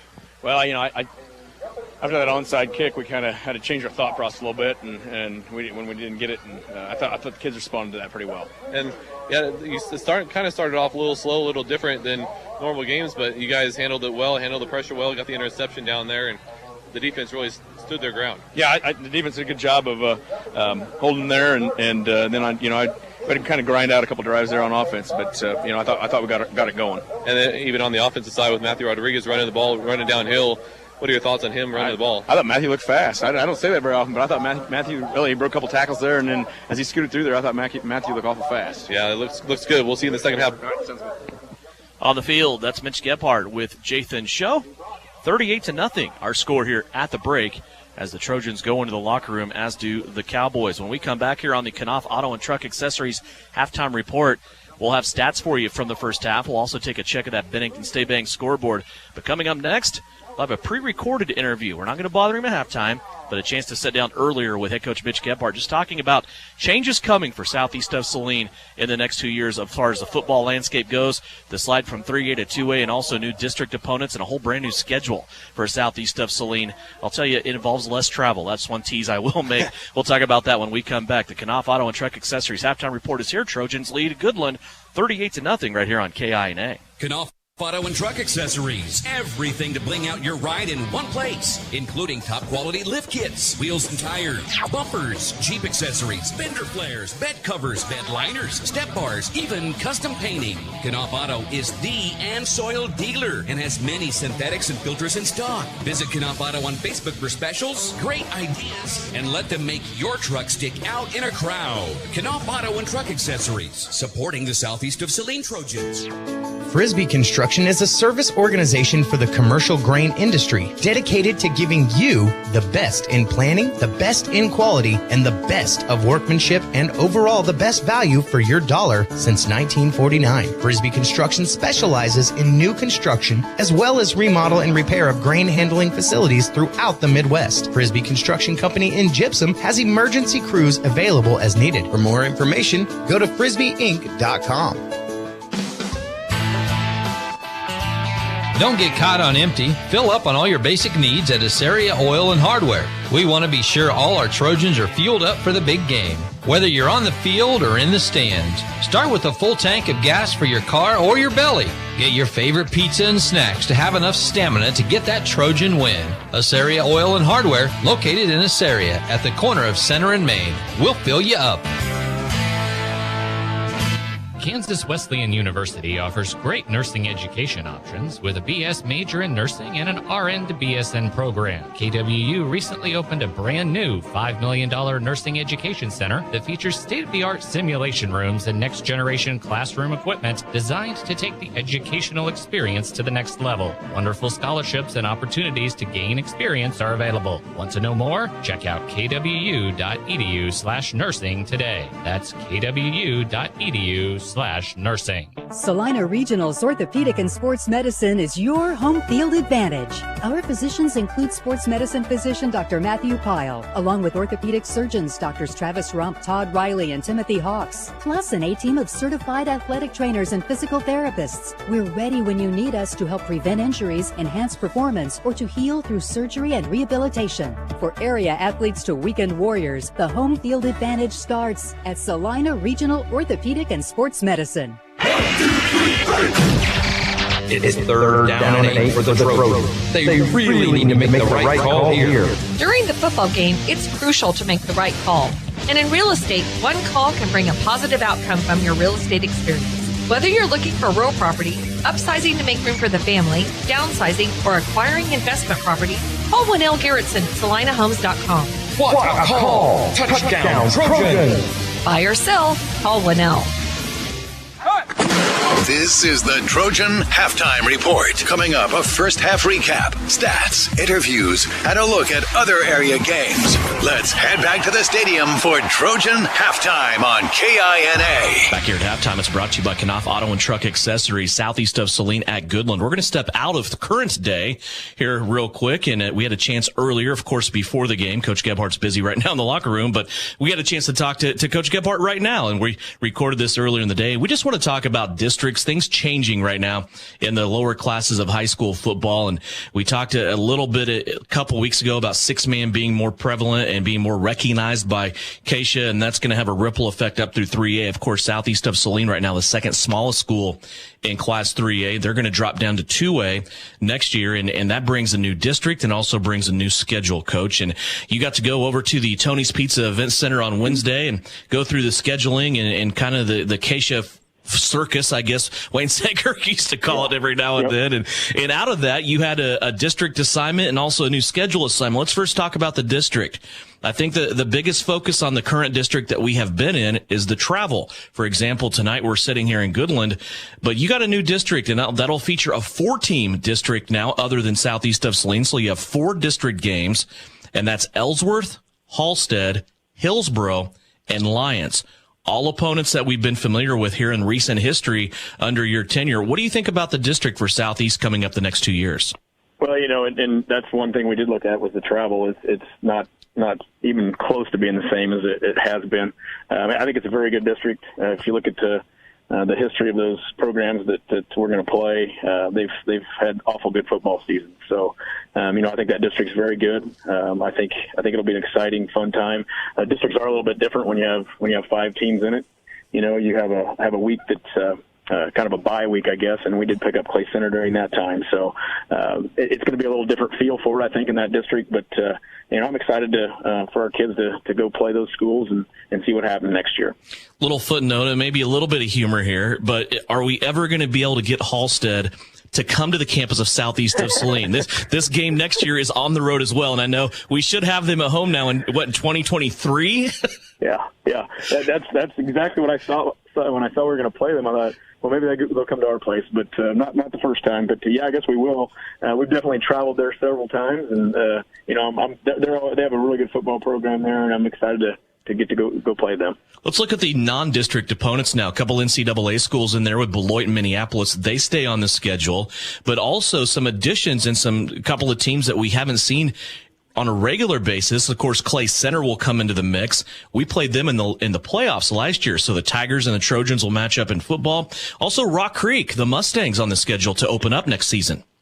Yeah, and the way that whole thing played out at the circus, that's what it was a circus. But at the circus, it kind of worked out good. You know, I thought Rock Creek was a good team for us to play, and we talked to them a little bit before we went into that meeting. Wasn't sure it was going to work out, but that was one of our options, and it did. So that'll be a little bit different for us. And then the Clay Center game kind of just happened. You didn't know which week you were going to have open for sure, so it was kind of a mad scramble there for a little bit, but. I thought that was a good pickup for us to play Clay Center, a good football team. What were some of your priorities? I know you go in with kind of a list of wants, but then you kind of come out with a few of those you're happy. I know Russell dropping off the schedule is one thing that'll raise eyebrows, and I think also we have to be reminded Russell left the NCAA. They're no longer in the league, so we knew at some point this may happen. So next year we won't play Russell. That'll be the first time in your tenure. But you kept Beloit on the schedule, and I think that was important to keep that rivalry alive. Yeah, and it was. Beloit and I've talked about it a little bit, and that's a good rival for both of us. Both of us look forward to that game and that week and everything that leads up to it. So it was important to keep them on. Russell, we played them every year, and when they got out of the league, they ended up in our district. We ended up being 3A there for a couple of years for these last 2 years, and we got to play them again, but it just didn't work out for them to schedule. We didn't get them scheduled for this next round. One thing that's happened with the travel here over the last 2 seasons is it affects your Monday games a little bit. You're not going to have Goodland, Colby, Scott City come in and play junior varsity games or go back to their place. This is more junior varsity game friendly, isn't it? This will be better for your Monday contests. Yeah, it will. It'll make it a lot easier to schedule. One thing about it, though, the last couple of years, everybody was kind of in that boat where they were having to travel, so we were able to pick up some teams that maybe we don't normally play and some things like that are fairly close. And I think that was a pretty neat deal too. But it'll be nice to be able to play. It'll be better for our JV kids, honestly, to play the same team that we played on Friday, because that's what we prepare for all week. And when you don't do that, obviously those other teams play something different on offense or something different on defense or both, and then you've kind of got to be able to adjust to that. Mitch Gebhardt, he's the head coach, of course, of Southeast of Saline, taking some time before the contest tonight to talk about the new district alignment and also the new classification for Southeast coming up the next 2 years. Coach, appreciate your time. We'll talk to you after the game now, after the Goodland game gets over here with Southeast of Saline. Okay, sounds good. Thank you. Back with more Trojan Halftime after this on KINA. Knopf Auto and Truck Accessories. Everything to bling out your ride in one place, including top quality lift kits, wheels and tires, bumpers, Jeep accessories, fender flares, bed covers, bed liners, step bars, even custom painting. Knopf Auto is the and soil dealer and has many synthetics and filters in stock. Visit Knopf Auto on Facebook for specials, great ideas, and let them make your truck stick out in a crowd. Knopf Auto and Truck Accessories, supporting the Southeast of Saline Trojans. Generations of confidence, relationships for life. Since established in business in 1887, the Bank of Tuscany has built its reputation on personal service and community promotion. Family owned and locally operated in communities of Tuscany, Lincoln, Saline, and Lynchburg. The Bank of Tuscany strives to provide customers with a competitive array of loan and deposit products that aid in their financial success. Visit us today.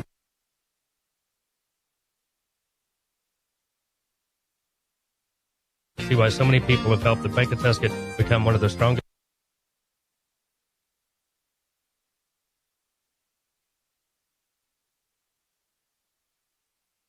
banks in Kansas. Bank of Tuscany, member FDIC.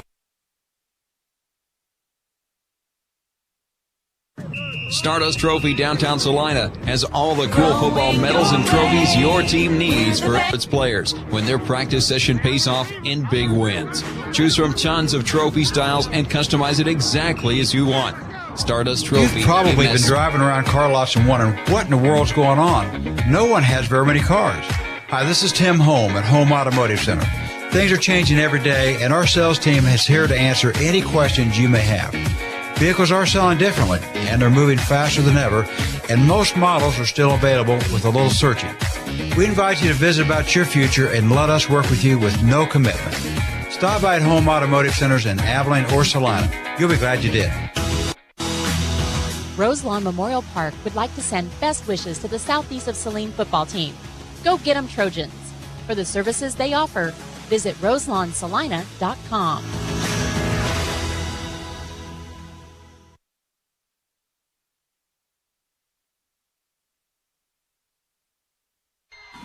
Back here at halftime in Goodland, brought to you by Knopf Auto and Truck Accessories. Let's take a check of some stats from the first half. Let's first start with Goodland, as they were able to pass the ball 18 times, completing 6 of them. 44 yards passing, 1 interception. When you look at their rushing game, they rushed for negative 18 yards. They did have that 21-yarder on the block punt, so if you want to include that, it ends up being 65 yards of total offense for Goodland in that first half. For Southeast of Saline, Luke Gebhardt throwing the football 10 of 11, 161 yards, had the 40-yard touchdown to Chase Pogue in the first half. Rushing the football, Matthew Rodriguez leads the way, 6 carries, 61 yards, 2 touchdowns. Luke Gebhardt, 6 carries, 51 yards, 2 touchdowns. And Chase Pogue had a carry for 9 yards. Southeast of Saline's totals for the first 2 quarters, 122 yards rushing, 161 yards passing, a total of 283 yards unofficially of total offense. And I think we also need to talk about the defense a little bit here, Russ, in the fact that now, by our calculations, Southeast of Saline has played 12 straight quarters of shutout football since they were scored upon in the Ellsworth game in the second quarter. Yeah, and only 1 score before that. So giving up 2 touchdowns now all year, 12 quarters of scoreless football is really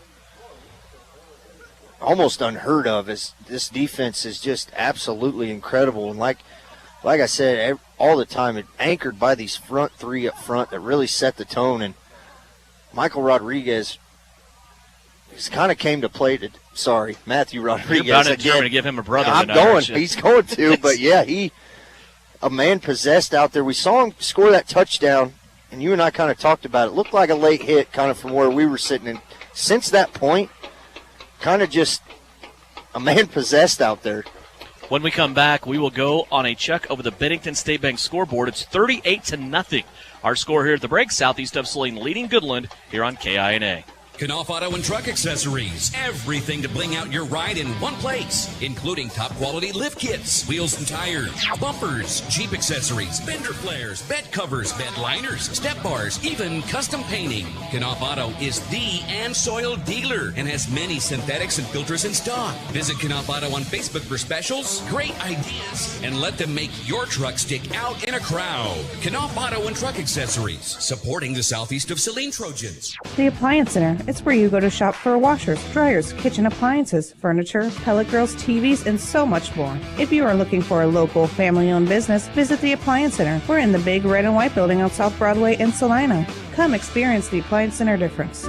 This October, the Zombies are still coming to Elite Sports Paintball Complex. Though things may look a little different, here's what you should know. There will be a limited number of people each night for the Zombie Expedition. The best way to secure your spot for the upcoming Zombie Expedition is to reserve your space now. Tickets are available right now at zombieexpedition.com. Don't miss out. We need your help in fighting the zombies. Get your pre-sale tickets now at zombieexpedition.com. When termites strike your home or business, you want to fight back with the best. Hasman Termite and Pest Control to the rescue. With over 57 years experience, they offer the best of options, including the new BASF High Precision Injection Treatment. Don't let termites get you down. With one phone call to Hasman's, they can put one in the win column for you. Call Hasman Termite and Pest Control today or visit HasmanTermite.com and follow them on Facebook.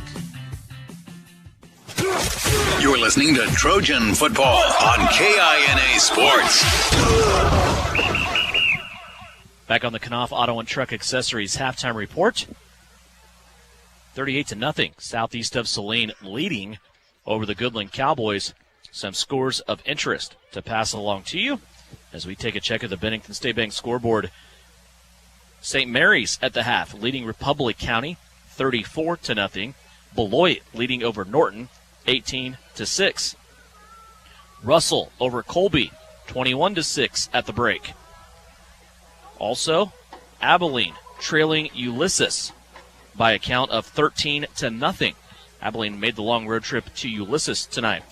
And also Clay Center leading Chapman 19-6 as the Tigers coming up and making a run here at the Irish.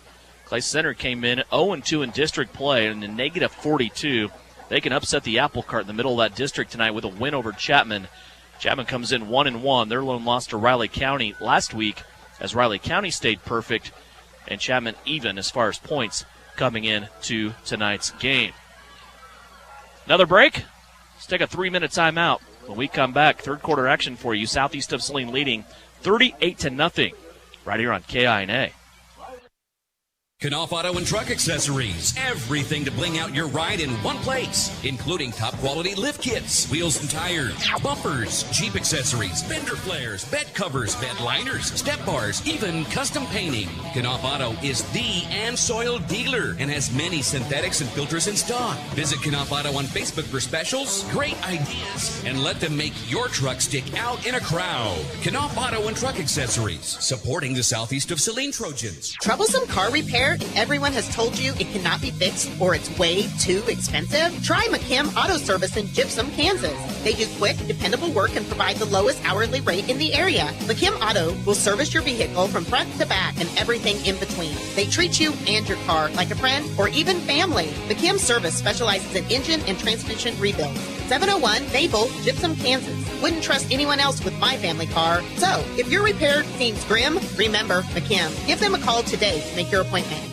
Congratulations, you're having a little girl. At that moment, everything changed. Our hopes and dreams for ourselves were instantly replaced by our hopes and dreams for her.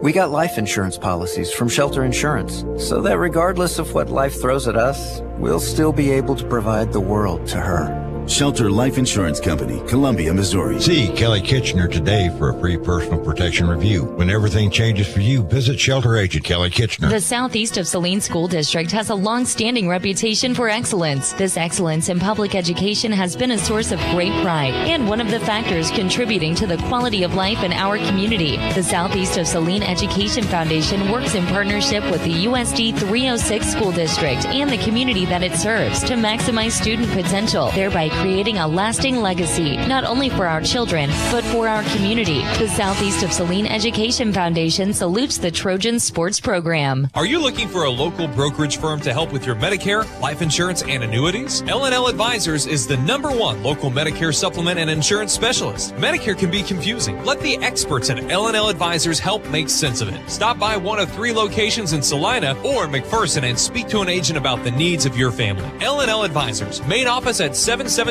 Roach, right off Crawford, and their second location in the Central Mall in Salina, and a new location in McPherson, based on honesty and trust. Contact L&L Advisors today. Salina Septic Services provides septic services including septic tank installation, inspection, and repair. In addition to professional septic tank services, we also provide portable restroom rentals. We have many options available, including his and hers portable restrooms and hand washing sinks. Setup, service, and removal are all part of our rentals. Whether you project a long-term construction job or a family gathering, we guarantee a clean porta potty. Find us today at salinasepticservice.com, proudly supporting the Southeast of Saline Trojans.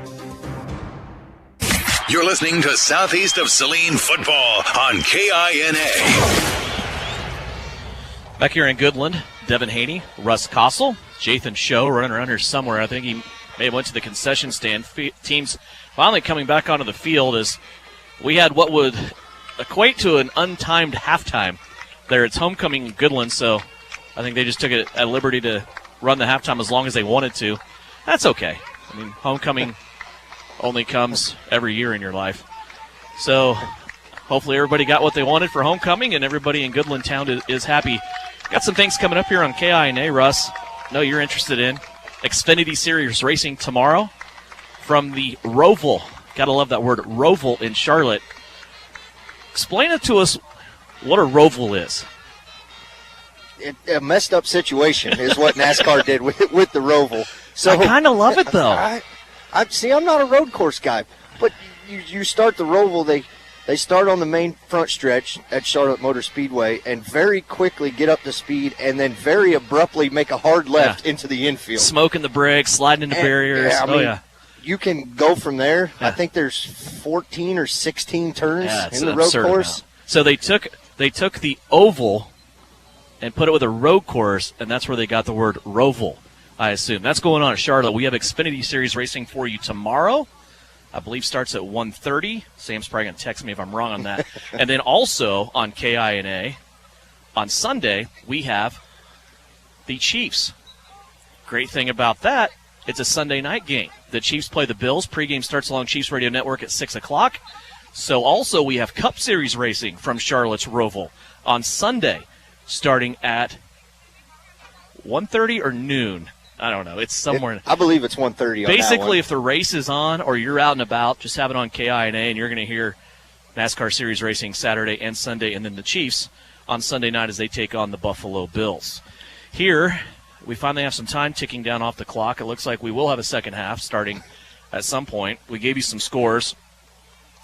And right now, I think the main concern for Southeast of Saline is closing this one out injury-free. They have not been able to do that so far. We've seen Dalton Bunch and Michael Murray not start this game. They're in street clothes. But then we've seen Chase Pogue go out of the game. We've seen Caden Isaacson go out of the game. And that gives people some chances to come in and play and contribute, which Southeast of Saline has done all season long. But you just hope those injuries aren't long-term and they don't carry through. Thank you very much. Big Sam does tell me Xfinity Series racing tomorrow from Charlotte's Roval starts at 1:30 here on KINA. On Sunday, it is at noon for the Cup Series guys, and also for the Cup Series, an elimination race. So you're going to cut 4 guys at the end of the race tomorrow. That means if I'm 13th and you're 14th, I'm a car length ahead of you, you're probably going to come in that last corner hot if you need that spot to make the cut line. You're probably going to spin me out. Yeah, you're just going to, what's that phrase? I'm just going to send it. It's probably what's going to happen in that. And we saw that at the Roval. Was it earlier this year? Or no. A couple years ago. Yeah. Jimmy Johnson got together with somebody, and Ryan Blaney squeaked in for the win. Yeah, thanks for that. It was Martin Truex that he wrecked. Oh, I wanted you to say it, not me. We have the same driver, so. Jathan, help me out here. What do you got going on down there on the sideline? You got a lot of guys that aren't playing all of a sudden. Yeah, just seeing Chase Pogue with some type of a splint, I'd say, on his left hand, pinky area, and ring finger, I'd say. So that Murray and Bunch walking out there as well, but it looks like Isaacson's out there ready to warm up, and he was on the sideline getting his knee. Looks like it's taped up, so hopefully Pogue can just come back from that and maybe come up for next week or a couple weeks game from here. Well, and that's the thing, too. The extent of these injuries, some of them we don't know because we don't really dig into that. It's none of our business. But as sports people looking towards the future, speculating on what may or may not happen, you know, some of these guys, we know Dalton Bunch couldn't play tonight. He's on crutches, so let's not even talk about that. But, you know, you got a guy that may be able to play in this game, maybe not. You know that the number 2s have been playing almost a whole half of varsity football all game long, plus their JV games. You know what they've been doing as far as coming in and playing time, the capabilities that they have. You also know that you're playing and you're overmatching a Goodland team coming into this game. So with Chase Pogue, you know, if he has a banged-up hand, banged-up finger, you know, if this is a dire situation and you're playing Smoky Valley and you're down by 12, he's probably going to stay on the field. Here tonight, it's not necessary, is it? No, it's sure not. And that's just where somebody else has to step up and take that place where Chase was at. And Wyatt Boyd and Jake Gebhardt's doing a tremendous job of getting those out route seams. And even when they have Caden Isaacson up the middle and Mac Chambers on the defensive back, too, helping out. It's just incredible where these guys have been in these spots, and now they're getting on the Friday nights. And it just builds that depth. Got a couple of Gebhardts over here playing catch on the sideline. One of them's Luke. The other one, Grady. And he's just slinging it around just like he's, what is he, 8th grade? Grady he's 8th grade. Running back for him. And you have Kent Jacobson's son. Wait, he's a running back? No, Grady is. Yeah, he's over here just slinging it. But you know, Jacobson's son, can't think of his name right now, but he's a quarterback, tall, lanky kid. I mean, he got a nice arm on him. And yeah, Batachik, who's the 7th grade, but he's a running back and wide receiver on the varsity, or the A team, I should say, in junior high. So Mitch Gebhardt was over here as his team goes out to kick the football off to start third quarter, issuing violent high fives to his group, getting them ready to go. They lead 38-0. What's your new Image Audio keys to success here? Obviously being injury-free is first and foremost, Russ. What about the second half? Taking care of the football. They've taken care of it well pretty much all year, and I feel like that's been a great success for them since the first game. Back deep, here's DJ Knox for the Goodland Cowboys. He is looking for space. He has a little bit of it, but then he runs right into Daniel Kerr, and a couple of vicious collisions up there in the hole. Luke Obermeyer, I think, had a lot to do with one of those. Also another Southeast of Saline Trojan in there making some of that action happen was Trevor Keller, a junior. Yeah, it looked like maybe Isaacson ran past him, and I don't know if he should have just taken the first one or the next four. Goodland will start this drive out at the 23-yard line again in the first half. They rush the ball for negative 18 yards, 44 yards passing, a total of 65 yards altogether when you take in the 21 scramble yards that they got on the blocked punt. Here is a slant and a couple of big hits. Ball is on the ground, and Southeast of Saline recovers it. Boy, they were trying to put it away. On the slant formation, it went to Maverick Spresser. It was a nice thrown ball by Cole Linton, but then in the spin move, it comes out, and Southeast of Saline recovers it. Yeah, it's going to be recovery at the 30, Jathan. Take it. Yeah, nice job there by Jake Gebhardt. And then, I believe 16, trying to find his number, Daniel Kerr. Daniel Kerr stripped the ball, just had him wrapped up, but Daniel Kerr did a nice job stripping the ball out, and then it was covered by Matthew Rodriguez. That's the way to start out this second half and try to get that payback from the onside kick in that first half. Second half fumble here for Goodland. Southeast of Saline will come out now. They will take over at the 31-yard line. And checking in at running back, number 32, Jude Golden.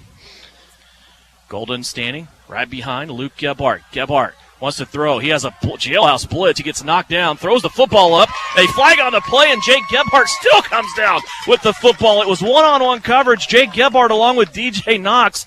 Luke Gebhardt took a big shot. He's back here trying to get his breath, but he throws that football up. Jake comes back to the ball, makes the catch, even though he was being interfered with. Boy, that was a heck of a play. They put that football down at the 8, and it goes down as a 23-yard pass. But Luke Gebhardt had ran back like 15 yards when he let that thing fly. Yeah, and like you said, he did kind of take a shot as he's still kind of catching his breath, and not something you really want to see as Southeast is going to decline this penalty here in the high school game. Pass interference is 15 yards from the line of scrimmage, not at the spot of the foul. So they will decline the penalty and have first and goal. So Jake Gebhardt now 5 catches. That one a 23-yarder. He has 73 yards on the night. Luke stays in there from the 8. First down and goal. Back to Rodriguez. He has 3 carries in a row now that he has sought the touchdown. It's in the end zone again for Matthew Rodriguez. Carries number 5, 6, and 7. All put 6 on the board. And coming into this game, he was averaging a touchdown about every 5, maybe a hair over 5 carries. So just making that average go up higher and higher. He is shattering that average. So after the turnover, another 2-play drive for Southeast of Saline. Another touchdown comes with 11:23 left to go here in the third quarter. Going for 2. They're stringing it out here to Wyatt Boyd. And look at the block by Obermeyer. Luke Obermeyer had one guy that would have put that play in jeopardy for Wyatt Boyd, and Boyd was able to get it in as Obermeyer lays a perfect block. We'll tell you about it when we come back. It's another big run for Southeast of Saline. After a turnover, 46-0, Trojans lead it here on KINA. You're telling me your driver turns you on remotely? It feels so good. One gentle touch of a handy remote or mobile app and my motor's running. And don't fret, my little pickup pal. New Image Audio installs these inside trucks too. Oh, yeah. You'll want it when the winter chill hits. A remote start from New Image Audio for cars, trucks, even diesels. All systems remote and cell phone capable. Nationwide coverage. Get yours at New Image Audio on South Broadway. In Salina. To Coach Gebhardt, the players, coaches, and fans, let's make this a Football Friday to remember. Roselawn Memorial Park wishes you success this season. For more, visit roselawnssalina.com. Back here at Goodland High School, Devin Haney, Russ Kossel, Jathan Show. Big Sam Purdy producing and engineering back at KINA Studios. It's Eagle Radio Salina. Southeast of Saline leading at 46-0 early on here in the third quarter as they got a fumble recovery from the Goodland Cowboys. Then 2 plays later, able to take it in to the end zone.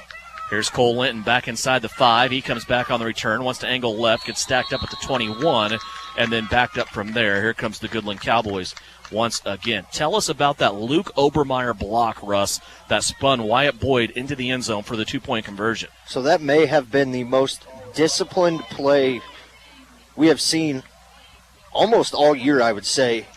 Just an outstanding job of the patience. He didn't block him in the back. He didn't come back and crack back block. He waited till he turned the corner, stood there, waited for him, and didn't really need a running start as he kind of just lit him up and took him off his feet. Yeah, it's almost like he gave the defender 2 steps to be able to see where he was at, and then by the time he knew it was 2 forwards in front of him, Obermeyer was there to lay him down. From the 21 now, here comes the Goodland Cowboys, their second possession of the second half. They trail it 46-0.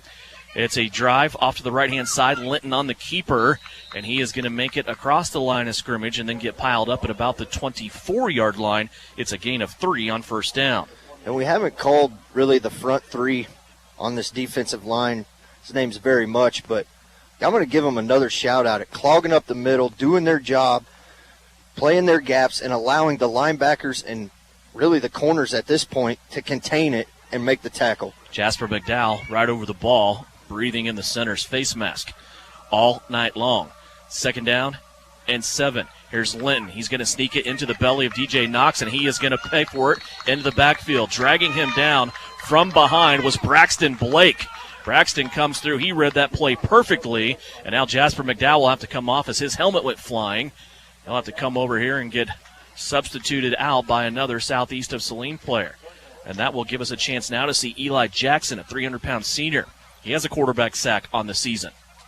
Yeah, when you take a guy like that out, you can just rotate guys like this Southeast team really has done all year. When you can get second and third guys in there, that played just as well as the first team.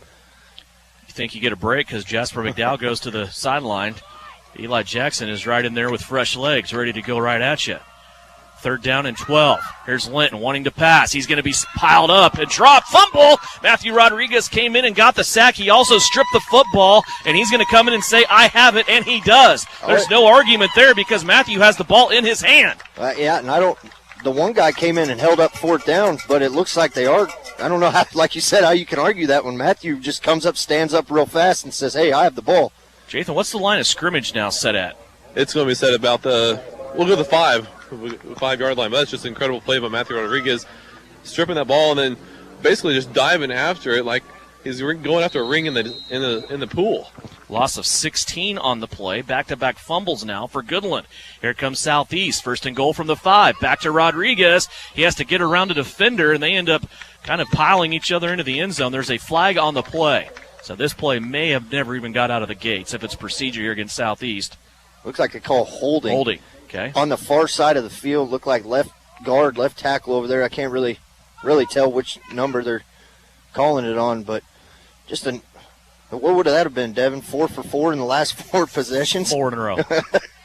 Yeah.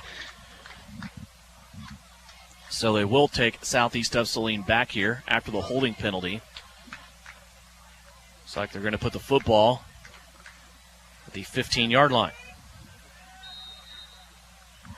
First down and goal, though, still for Southeast of Saline. Braxton Blake comes up, grabs the football. Ready to go here in the pistol formation. They fake to Rodriguez. Now out in the flat, Landon Allen. Allen inside the 10, inside the 5, reaching towards the goal line. He's going to be just short. And the referee over here waving incomplete for some reason. You think that was a conversion attempt?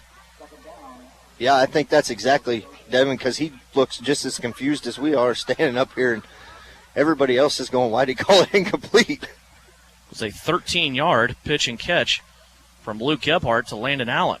Allen's second catch of the night. 35 yards on 2 catches. Jake Gebhardt with a great block out here once again to kind of allow Landon to turn the corner and get up. He's such a good perimeter blocker on the outside. Second down and goal now from the 2. Back to the pistol formation. Rodriguez directly behind Luke Gebhardt. Southeast knocking on the door again. Back into the belly of Rodriguez. He slides to the outside, and he will take this one in untouched. Matthew Rodriguez again from the outside. He's going to have a 2-yard touchdown run, and that is now 8 carries, 4 touchdowns for Matthew Rodriguez.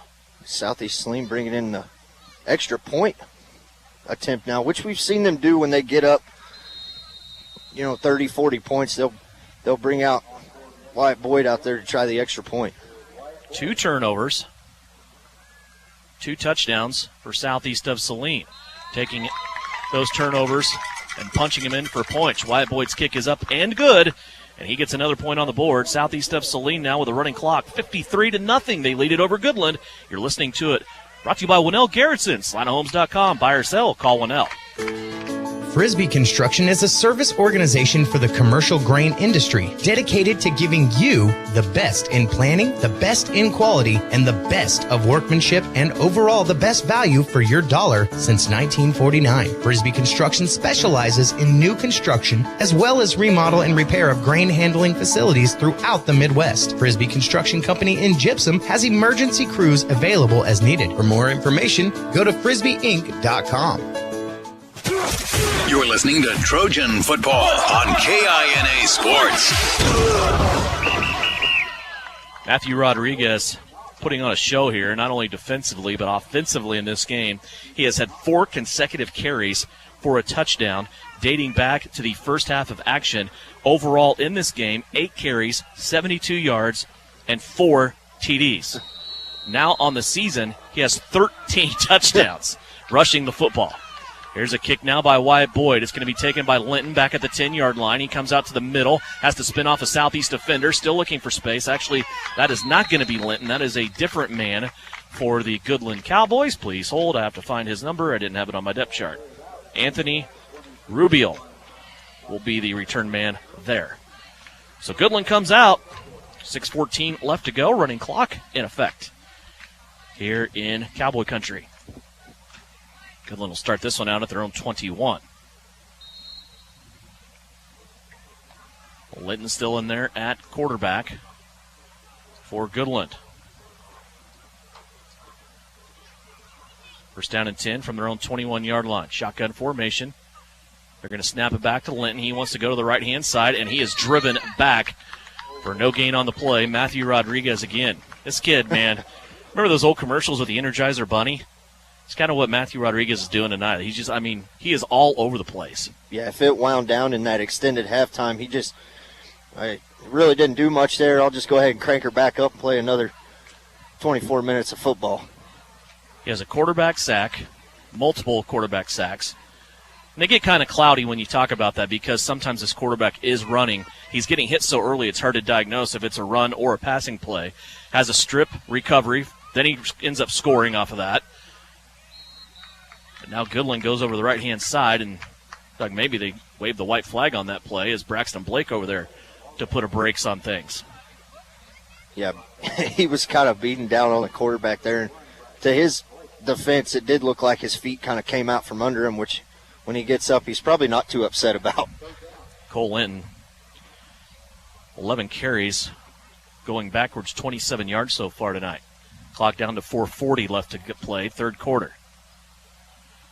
53-0, Southeast of Saline.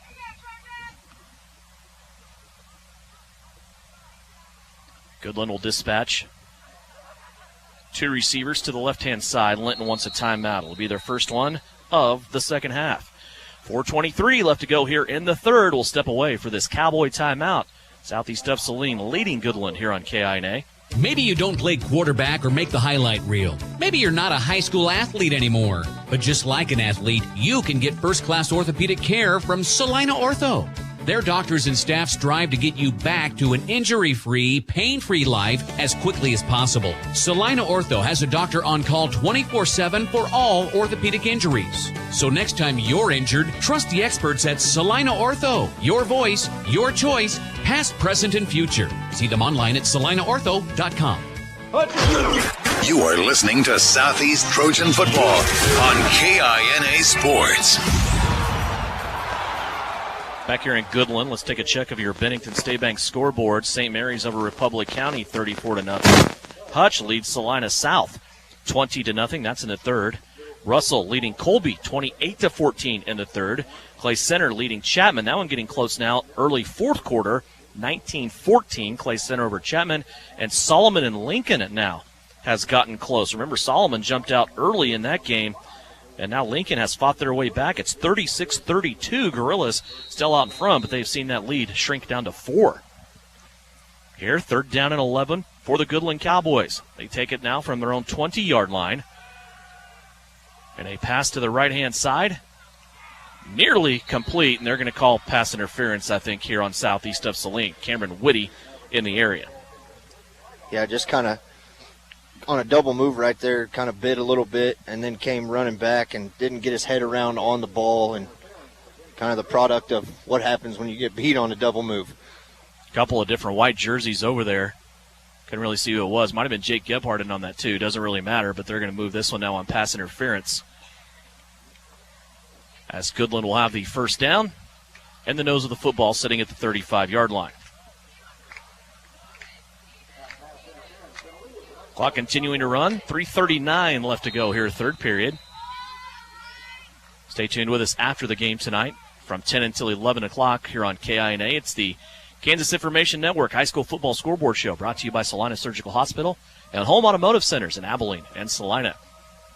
2 receivers on the left-hand side. Here comes the blitz. Linton gets rid of it, goes through Spresser's hands this time as he was in front of Whitty, being chased by Landon Allen. Daniel Kerr also in the area, and it's incomplete. And I'm sure it ran through his head that I'm running a crossing route through the middle of this Southeast defense, who not only tonight but all year has just been destroying opponents. I think it's worth mentioning also, they've moved Jake Gebhardt into the free safety spot. He's been playing corner pretty much all season long. Luke over here on the sideline. Jake now in there at a middle safety spot along with Daniel Kerr, who is usually playing safety along with Luke. Caden Isaacson, Jace Van Amberg, Landon Allen, Matthew Rodriguez still backing up that very good defensive line. Here's a pass out to the 40-yard line and a catch. Jace Van Amberg, the first one there, but making the catch was Maverick Spresser. Out to the 40. Gain of 6. The Southeast defense, see if they can buckle down here and hold them on this third and manageable, probably the most manageable third down that Goodland has had all night. From their own 40, Cowboys. 2 minutes left to play here in the third period. 2 receivers coming out to the left. It'll be Spresser along with DJ Knox. Devontae Hardy, well over 6 foot it appears, over to the right-hand side. Here's the handoff to Knox inside. He's going to run right in to Caden Isaacson, and it will be no gain on the play. Southeast screaming ball. But did they get another turnover here? The official says yes. Southeast of Saline has recovered another fumble. 3 drives, 3 turnovers for the Goodland offense here, and Southeast of Saline comes away with another one. Caden Isaacson may have had something to do with that hit, Russ, as he was able to rock DJ Knox on that carry. Yeah, he absolutely did, and kind of when you get rocked and gang tackled there, Southeast being real disciplined when the last guy comes in, hey, he's held up, I'm going to try to rake the ball out. Daniel Kerr now out there at quarterback. Tucker Thaxton going out to the left-hand side along with Cameron Whitty. Clayton Meyer in tight along with Jude Golden. Handoff goes to Jude. Nope, they fake it. Kerr twists his way up the center of the field. Maybe got 5 on the play. Jathan, what do you got down there? Just nice to see the JV getting in this game, the running clock in the situation in the second half. But, you know, interesting to see what they can do out here with this Goodland team and just keep excelling what this Trojan have been doing all year long. 2nd down and 5 after that 5-yard gain. Here's a pitch out. Jude Golden deep in the offensive backfield. He comes to the line of scrimmage, has to run over a linebacker, and he is going to get piled up here at about the 30. That'll be a gain of 4 for Jude on his first carry of the night. It'll be 3rd and short coming up. And correct me if I'm wrong here, Devin, but did Jude come in as the leading rusher yardage-wise? Not this week. Team? It was last week he did. Him and Rodriguez were pretty close. Jude had a narrow margin, but then remember, he had a really rough week last week. Yes. He had a couple carries for -2 yards. Jude here trying to get the first down. Little stutter step. Now he bounces to the outside. This is where he's dangerous. He has some space. There's a flag on the play, and Jude's going to take it all the way down inside the 10. Golden, now a couple of different flags on the play. The first one landed over on the Goodland sideline. The other one here, second one to fly out, landed in the middle of the field. Yeah, I think we're going to have holding out over there, but the ref made the call. The other one's I got another flag back over here. I don't know if they're calling the same thing or not. Is it? Really haven't made any signal to anything yet. They will talk about it in between quarters. We are at the end of the third. Southeast of Saline leading it over Goodland. And it's brought to you by Winnell Garrettson at SalinaHomes.com. A reminder, if you're considering listing a home, contact Winnell Garrettson at SalinaHomes.com. She has sold over 300 homes in the last 7 years. I love that stat. Buy or sell, call Winnell. Back with more here on KINA. The Bennington State Bank proudly supports local sports and wants each student to know that their hard work and talent is noticed and appreciated. At Bennington State Bank, they care about local communities and are committed to fostering long-term relationships through the delivery of excellent customer service, integrity, and fairness. From helping local businesses acquire relief loans to supporting community youth and nonprofits to helping you purchase your dream home or invest in your future, Bennington State Bank is here to help. Give them a call to experience exceptional banking with hometown service. Bennington State Bank, your trusted hometown bank. Member FDIC. It is third down and 8 for the Trojans. They really need to make the right call here. During the football game, it's crucial to make the right call. And in real estate, one call can bring a positive outcome from your real estate experience. Whether you're looking for rural property, upsizing to make room for the family, downsizing, or acquiring investment property, call Winnell Garrettson at SalinaHomes.com. What a call! Touchdown, Trojans! Buy or sell, call Winnell. You're listening to Southeast of Saline football on KINA. Jathan's down there on the grass. Russ is next to me. I'm Devin. Sam's back at studio. 53-0. Daniel Kerr's getting ready to take a snap here on third down and 6. He's going to roll out to the left-hand side. He's also a lefty quarterback. He laces one through the hands of Tucker Thaxton, who was going towards the sideline. Out of bounds, incomplete. Yeah, Tucker Thaxton ran a great out route right there, kind of planted his foot. The defender fell down. Daniel Kerr just a little bit too much mustard on that one.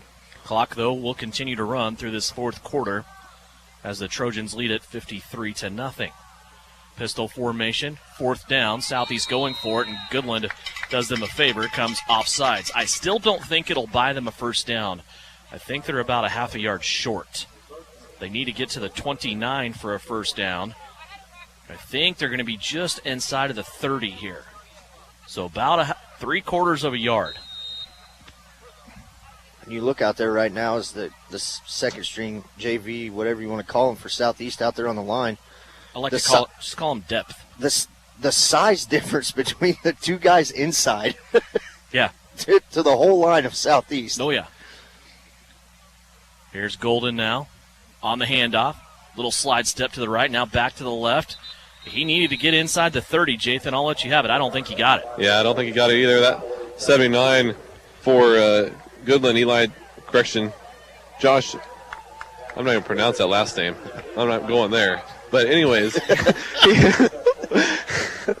he stopped it, and just Golden just couldn't quite get past the 30-yard line, like he said, inside the 29. But that's when we turn over down Southeast. Goodland will take over at the 30. It's easier than what you may think. It's actually pronounced Sudas. Sudas. Okay.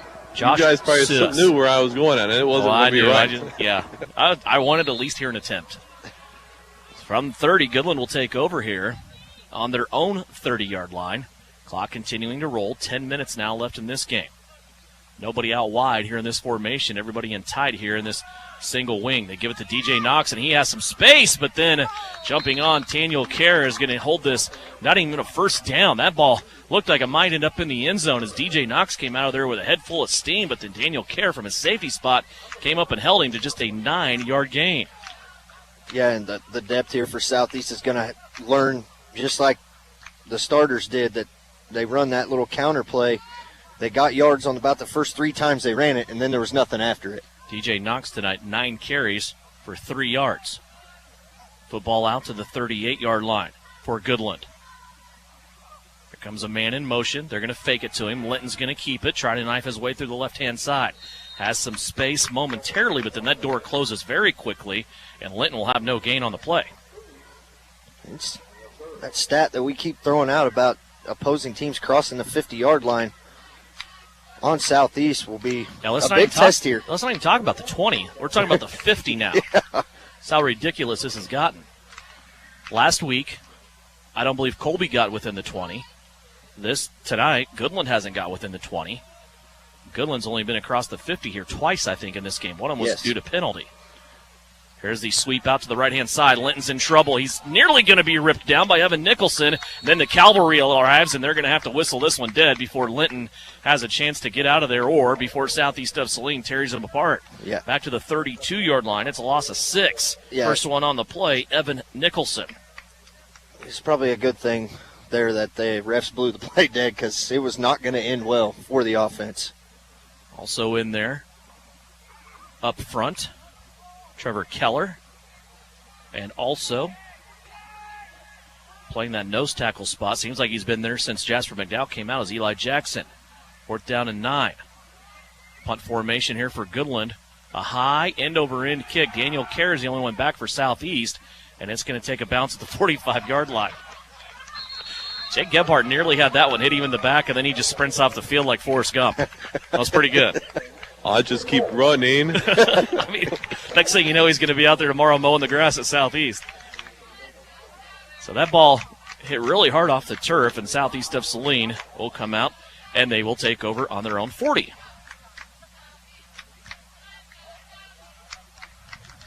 Jathan, see the guest over here to my right? Judy Hall. Oh, Judy Hall, the famous Judy Hall. Yep. She kissing babies up there yet? She was shaking hands like she's running for office. I think she was getting some signatures on that bus pass. Out to the 42. I went ahead and signed you up. You're actually riding home on the bus, Jathan. Oh Yeah. gosh. Those days are long gone and over, Devin. Little pass out here to the left-hand side by Daniel Kerr. It might be safer, though. Hey, now. We did have Mexican food. That's right. 2 receivers out to the right. Here is Kerr now, back to Jude Golden. Little stutter step inside. Goodland's done a pretty good job with this second team Southeast offense shutting down that rush. They're biting pretty hard on Daniel Kerr's play action. The linebackers and really the corners are all coming up to check the wide receivers. And you still got speed out here on the outside. Yeah. Southeast of Saline has the line of scrimmage at the 44, 3rd down and 5 coming up. Clock has melted all the way down to 6:17 left to go. It's been continuously running here in this second half. 53-0 our score. Kerr pitches out right-hand side. They're going to see if they can stretch it to the right with Jude Golden. There's a flag on the play, 2 flags on the play. Golden knocks down the first down stick on the other side. And, of course, we'll have to check the laundry on the field. Yeah, in the area holding looked like maybe number 10, Clayton Meyer, out there. Little extended reach block on the cornerback. Keep it tuned here post-game. We'll get the comments from Mitch Gebhardt. We'll also have stats from this contest and a final check of the Bennington State Bank scoreboard. Here's an update. Ulysses now putting a knot on Abilene's head, 35-7. Beloit starting to blow out Norton, 28-6. That's late 4th. A couple of scores for you there.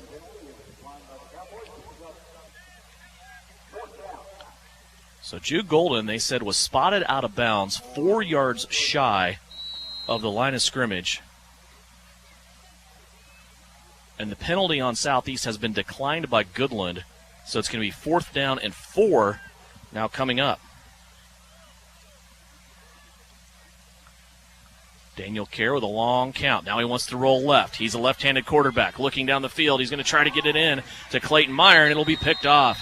Goodland takes it away from Southeast of Saline and inside the 50.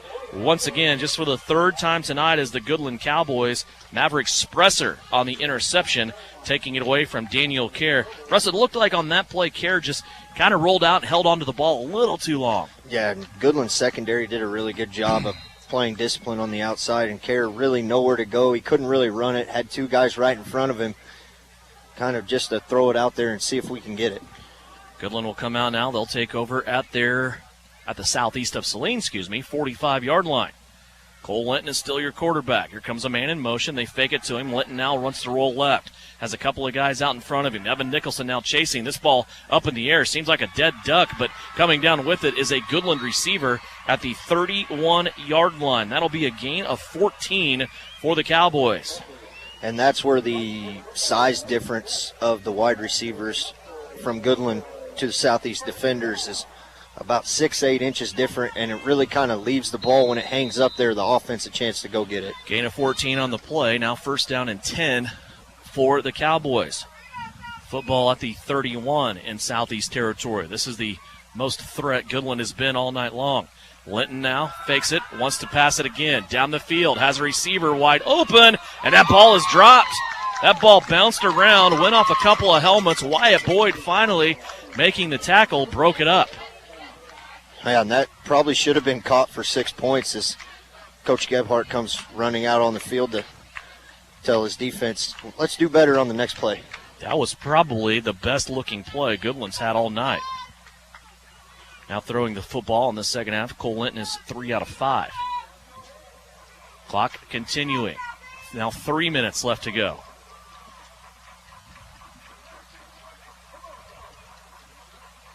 Second down and 10 from the 31. Linton with a running back on the right hip. They'll get it into the belly of DJ Knox. He wants left-hand side. He dropped the football. Football's on the turf. It goes rolling, and it will be recovered by the Cowboys. But a loss on the play here of about 3 yards. And the fumbling woes have kind of struck Goodland here in the second half. Jake Gebhardt, Clayton Meyer, Jace Van Amberg all over there. 3-yard loss by Knox, and the fumble puts him back to 0 on 10 carries. It's not a very good average. Third down and 12. From the 34, low snap, Linton has it. Pass block down at the line of scrimmage. It was either Mac Chambers or Evan Nicholson that got a piece of that football. They turn around and high-five each other, so it's hard to tell, as neither one of them taking credit for that. But a nice play there, knocking that pass away. I don't think the scoreless streak that they've been on isn't in the back of their head. They're thinking about, we got to keep them out of the end zone here. Why do you think Gebhardt ripped his headset off and went down the exactly sideline why. storming mad? That's a thing of beauty when you look at Southeast of Saline and their defensive performance, and really from top to bottom. Everybody that's been on the field. 4th and 13. See if Southeast can get the football back here and close this one out. Here comes Nicholson again on pressure. Linton has to get rid of it. Knox is going to drop it. Obermeyer nearly had the interception coming over to the near sideline, and that ball will fall incomplete. Southeast of Saline will take over on downs, and a terror from the defensive line for Southeast on that whole series was Evan Nicholson. Yeah, and he played an outstanding game as well. For the little time that he got in there, he called his name a lot. He was around the ball a lot. So Southeast will have a chance now to come in and put this one away. Daniel Kerr just watching the clock as they're waiting for everybody to get into motion here for the referees to put everything down, whistle the ball ready for play. They're going to have to take one knee, and that is it.